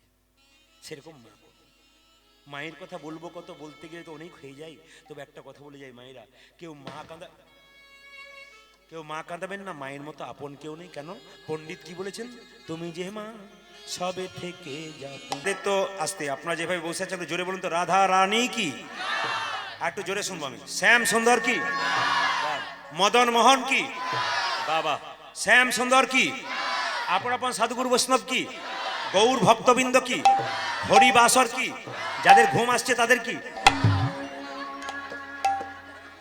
না, পরীক্ষা করে দেখলাম আপনারা কত ডুবে আছেন। একটা ভালো জিনিস কি দেখলাম জানেন বলুন তো, ঘুম আসছে যখন বললাম, দু চারজনে কিন্তু ঘুম এসেছিল, ঘুম ভেঙে গেল। আচ্ছা, মায়েদের একটা সুবিধা আছে কি বলুন তো, দেখবেন দাদা ভাইদের সুবিধা নাই, এখন শীতের দিনে সুবিধা আছে। মায়েদের সুবিধা আছে কি বলুন, যে কোনোদিন জীবনে মাথায় কাপড় নেয় না, ঘুম এলেই দেখবেন পাশের মেয়েটা বলছে দিদি তুমি ঘুমাচ্ছ, বলে ঘুমায় নাই, ধ্যান করে করে শুনছি। এমন ধ্যান করো না লম্বা হয়ে পড়ে যাবে, তখন তুলে নিয়ে যেতে হবে তোমাকে। মায়েরা, মাথার কাপড়টা আপনার নেবেন, ভগবানের ভজনা করতে গেলে মাথার কাপড় আপনার সবাই নেবেন। যে মেয়ে মাথার কাপড় নেই তার লজ্জা নাই, যে মেয়ে মাথার কাপড় নেয় না তার লজ্জা নাই, আর যে মেয়ে নেয় তার লজ্জা আছে। এখন যারা জীবনে নেয় না, চাদরটা তাড়াতাড়ি নিচ্ছে। আর দাদারা মনে মনে ভাবছেন বলুন বলুন, ওরা কোনোদিন নেয় না, আজকে আপনার কথাই যদি নেয়। না না, নেওয়ার মন্ত্রটা বলে যায়। আপনার ছেলে রাস্তায় খেলা করছে, আপনি মাথায় কাপড় নেবেন না, লোকে বলবে তোর মায়ের লজ্জা নেই তো তোর লজ্জা থাকবে করে। আপনার জন্য আপনার ছেলেকে কথা শুনতে হবে, মাথায় কাপড় নেবেন। এটার নাম কি? সভ্যতা। যে মেয়েদের মাথার কাপড় আছে ওকে সভ্য মেয়ে বলে, যে মেয়ের মাথার কাপড় নেই ওকে অসভ্য মেয়ে বলে। আমার মায়ের মা বেঁচে ছিল, 95 বছর বয়স, মাথার কাপড় এখানে ছিল। আমার মা বেঁচে আছেন 70 বছর বয়স, মাথার কাপড় এখানে। আমার কাকিমা বেঁচে আছেন, কাপড় সরতে সরতে খোপা মানে বাম্পার পর্যন্ত গেল। এখন যারা বাড়িতে এসছে বাম্পার টাম্পার নেই, হাইওয়ে রোড হয়ে গেছে। আপনাদের কাছে নিবেদন রইল, বাম্পার টাম্পার রাখবেন। তবে হ্যাঁ, ও মায়েরা, আগে ভাসুর দেখলে মেয়েরা পর্দা নিত না? যেটা বলুন হ্যাঁ না? ভাসুর দেখলে মেয়েরা পর্দা নিত না? ভাসুর দেখলে মেয়েরা নিত পর্দা, কিন্তু কখন থেকে পর্দা গেল? যখন থেকে ভাসুর হলো বর্দা, সেদিন থেকে সরে গেল পর্দা। এ কীর্তনে যে কি মজা আছে, সারা রাত্রি হলো কেউ যাবে না বলুন। আর দারুণ জিনিস আছে, এমন রসে ডুবিয়ে রেখেছি যে আর কোনো উপায় নেই। তবে বলে রাখি, আপনারা খুব সাবধানে শুনবেন, খুব দামি কথা শুনবেন। কীর্তন যদি জীব শিক্ষা হয়, তবে আপনাদের সুন্দর কথা বলে যাবে। আপনার স্বামী স্ত্রীর সংসারে ভজনা করবেন। এখন তো ছোট সংসার, কেন বলুন তো? 2.5 জনের সংসার নাকি? মা বাবা আর বাচ্চা একটি, মানে 2.5 জনের সংসার। তো যাদের 2.5 জনের সংসার, তাদেরকে বলে রাখবো একটা দামি কথা বলে রাখি, মায়েরা, আপনাদের স্বামী স্ত্রীতে কোনোদিন ঝগড়া হবে না। ভাগবত একটি কথা বলেছে, যদি এটা ব্যবহার করেন তাহলে ঝগড়া হবে না। বলবো না, বাদ দিয়ে দেবো? দাদারা বলছেন বলুন বলুন, ওইখানেই তো যত গন্ডগোল হয়ে আছে। আচ্ছা, স্বামী স্ত্রীতে ঝগড়া হবে না। আচ্ছা, সুখী দম্পতি কারা? শাস্ত্র বলল এ সংসারে সুখী দম্পতি কারা? যার স্ত্রী বোবা, যার স্বামী কালা। যতই করুক না কেন, উনি মহারাজ তো কানে শুনতে পান না, দরকার কি আছে? মাইক ম্যানের মজা লেগে গেছে বলুন তো। ও তো শুধু টিপছে না, ও তো দেখছে খালি আমাকে। না ঠিক আছে, খুব সুন্দর, দারুণ সাউন্ড আপনার, ঈশ্বরের কৃপা, দারুণ। আমি এসে থেকেই বলেছি দারুণ সাউন্ড, হাতটি দারুণ। এরকম মাইক হলে গানের মজা আছে, বুঝতে পেরেছেন? আচ্ছা, বলে দিই আপনাদেরকে সুন্দর করে। আপনাদের স্বামী স্ত্রীতে যদি কোনো ঝগড়া হয়, মা, মনোবিদ্যা বলল বাচ্চার মনে প্রথম ইফেক্ট হয়। হরে কৃষ্ণ। কৃষ্ণ ভজনা করতে গেলে আগে সংসারে শান্তি চাই, শান্তি নইলে কৃষ্ণ আসবে না। যে সংসারে শান্তি নাই সেখানে কৃষ্ণ পালিয়ে যায়। ওই জন্য বলে রাখি, স্বামী স্ত্রীর মধ্যে ঝগড়া হলে প্রথম কিন্তু বাচ্চার মনে ইফেক্ট হয়। তার প্রমাণটা দেখবেন, আপনাদের চেয়ে বাচ্চারা বেশি বোঝে। দেখবেন, প্রমাণ দেখবেন, সব আসলে বুঝিয়ে এখনো বুঝিয়ে দেবো। আপনারা সবাই চুপ করে থাকুন, দেখুন বাচ্চারা সব উত্তর দিবি, কেউ উত্তর দেবে না। একবার মন দিয়ে উত্তর দিবি, আমি প্রশ্ন করবো। একটা ছেলে বিয়ে করতে গেল শ্বশুর বাড়ি, জোরে বলবি কিন্তু, হ্যাঁ, যখন উত্তর দিবি তখন সাদা কাপড়টা ঢাকা দিল, আর মেয়েটাকে পিড়িতে চাপিয়ে দেখবি চোখে একটা কি ঢাকা দেওয়া, জোরে বল। দেখুন কেমন পার্টি বসে আছে, দেখছেন তো? এত সোজা নয়, এগুলো কম বোঝে না, এত ভেবে নিয়েন না। বাবারে মায়েরা বলে কি, আমার ছেলে যা মোবাইল চালায় না, মোবাইল কেন চালাবে না, আপনি যে এমনি এমনি করেছেন পেটে বাচ্চা ছিল বলে, ও এমনি এমনি করছে। আবার দেখবেন পেটে বাচ্চা থাকলে ডাক্তার কি বলে, ঘাড়ে বালিশ পায়ে বালিশ নিয়ে শুয়ে থাকবি, দেখবি রিমোট টিপে টিপে টিভি দেখবি, তোকে সিজার করব আমি, তোর কোনো চিন্তা নেই, পয়সা হবে আমার, তোর যা হবে হবে। মেয়ে কি করে, শাশুড়ি মায়ের সেবা নেবার জন্য পা মেলে হাত মেলে শুয়ে দেয়, আর দেখবেন টিভিতে রিমোট টিপে টিপে টিভি দেখে, বাচ্চা জন্ম নিয়ে এদিক ওদিক তাকায়, মাটা বলে বাবারে কি বাচ্চা কি হলো গো, যেন কি খুঁজে খুঁজে বেড়াচ্ছে, কিছুই খোঁজা নাই, রিমোট খুঁজে খুঁজে বেড়াচ্ছে। কি করছে, রিমোট খুঁজে খুঁজে বেড়াচ্ছে। এই দিকে তাকাবেন। তবে বলে রাখি মায়ের, আস্তে, আপনার যে পান পাতাটা চোখে দিন, ওই পান পাতাটার তত্ত্ব কি, পান পাতার তত্ত্ব কি, এই গোষ্ঠী এসে কিছু জানতে হবে। পান পাতা কেন আপনারা নেন, সবাই তো বিয়ে করেছেন, পান পাতা কেন নেন? পান পাতা নেওয়ার তত্ত্বটা বলি। পানটা হচ্ছে যোগমায়া, যখনই মেয়েটা পানটা সরিয়ে স্বামীর মুখ দেখবে তখনই মায়ার যোগ হবে, হবে না? যখনই মেয়েটি পানটা সরিয়ে স্বামীর মুখ দেখবে মায়ার যোগ হবে। এটি কালকে যেখানে গাইছিলাম কাকাবাবু বাড়িতে বাসা, উনি বলছেন বাবা তোমার সব কথা ভালো লাগলো, একটি কথা আমার প্রতিবাদ আছে। বলে কেন? তুমি যে বললে পান সরালে মায়া হয়, কি করে হয়? আমার কেন? আমার 3টে ছেলে 3টে বউ, মায়ায় নাই, খালি ঝগড়া। বললাম ঝগড়া কেন করবে না কাকাবাবু, পান ঢাকা দেবার আগে কতবার রাস্তাতে দেখা হয়ে যায়, ওই জন্য আর ঝগড়া হয় না। যে প্রথম পান ঢাকা নিয়ে দেখে তার ঝগড়া। মায়েরা তত্ত্বের দিকে যাই, বাস্তব দিয়ে তারপর মহাভারতের কথা যাবো, একটু ছোট করে বলি। বাস্তব কথা কি, স্বামী স্ত্রীতে কোনদিন ঝগড়া হবে না। একটা সুন্দর কথা বলি, ছেলে মেয়ের বাচ্চার মন কিন্তু নষ্ট হয়ে যায় আপনার ঝগড়া করলে। একটা বাড়িতে স্বামী স্ত্রী খুব ঝগড়া করে, পাশের বাড়ি মেয়ে এসে বললো, এই যে দিদি তোমরা ঝগড়া করছো, আমাদের বাচ্চাগুলো নষ্ট হয়ে যাচ্ছে। তবে শোনো, পাশের গ্রামে সাধু বাবা এসছে, বাবার কাছে যাও, মন্ত্রপুত জল দেয়, আর তোমাদের ঝগড়া হবে না। এখন স্বামী স্ত্রী কি করেছে, মা দুজনে সাধু বাবার কাছে গেছে। সাধু বাবা যারা হয় তারা তো খুব ব্যক্তিত্ব হয়, কেন বলুন তো, মানুষকে দেখলেই বুঝে নেই কিরকম ব্যাটে। সঙ্গে সঙ্গে বলছে, এই যে মা তোদের কি জন্য এসছিস? তখন স্ত্রী বলছে, আর বলবেন না বাবা, দুজনে খুব ঝগড়া হয়ে ওই জন্য এলাম। বলছে কে আগে বেশি ঝগড়া করে? স্ত্রী বলছে ও। স্বামী বলছে না ও। ও বলছে না ও। তখন সাধু বাবা বুঝে নিল, স্ত্রী, স্বামী যদি 4টা বলে, স্ত্রী 25টা বলে, মানে এ বেশি ঝগড়া করে। বললো কোনো চিন্তা নেই মা, তোর স্বামী আগে শুরু করে তারপর তুই করিস তো। এই দেখ, 1 বোতল জল দিলাম, ফুসফুস করে মন্ত্র পড়ি, এই যখনই তোর স্বামী 4-5টা বলতে শুরু করবে না, তুই তখন জলটাকে মুখে ভরে নিবি, গিলবিও না ফেলবিও না।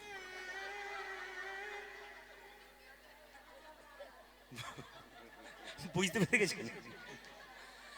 মানে যখনই ঝগড়া শুরু করবে, দাঁড়াও দাঁড়াও নিয়ে, বুঝতে পেরেছেন?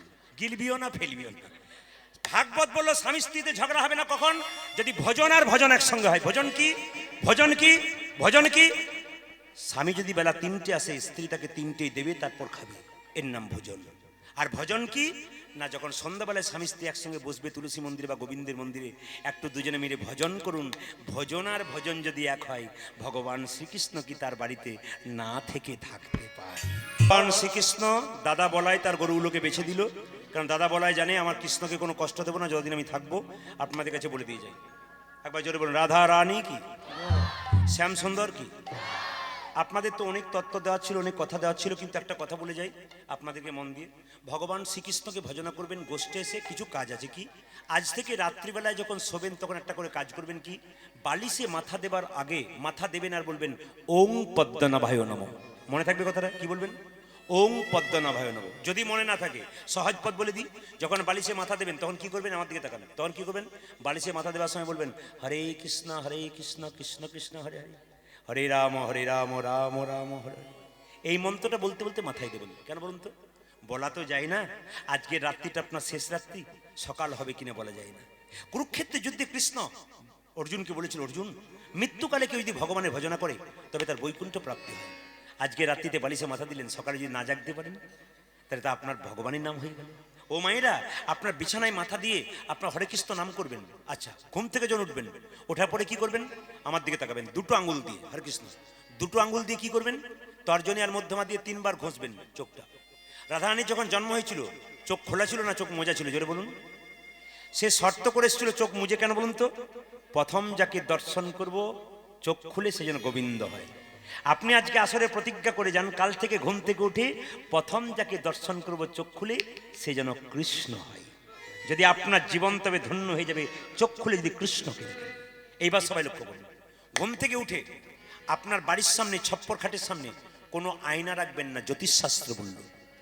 আয়না রাখবেন ঠিক কথা, যদি রাখেন আপনি একটা কাপড় দিয়ে ঢাকা দেবেন। কেন? ঘুম থেকে উঠে ঘুমন্ত মুখ আয়নাতে দেখবেন না, মঙ্গল নয় অমঙ্গল দিনের পর দিন বাড়বে। এই জন্য ঘুমন্ত মুখ আয়নাতে দেখতে নেই। প্রথমে ঘুম থেকে উঠে 3 বার চোখটাকে ঘুষবেন, কৃষ্ণকে দর্শন করে প্রণাম করবেন।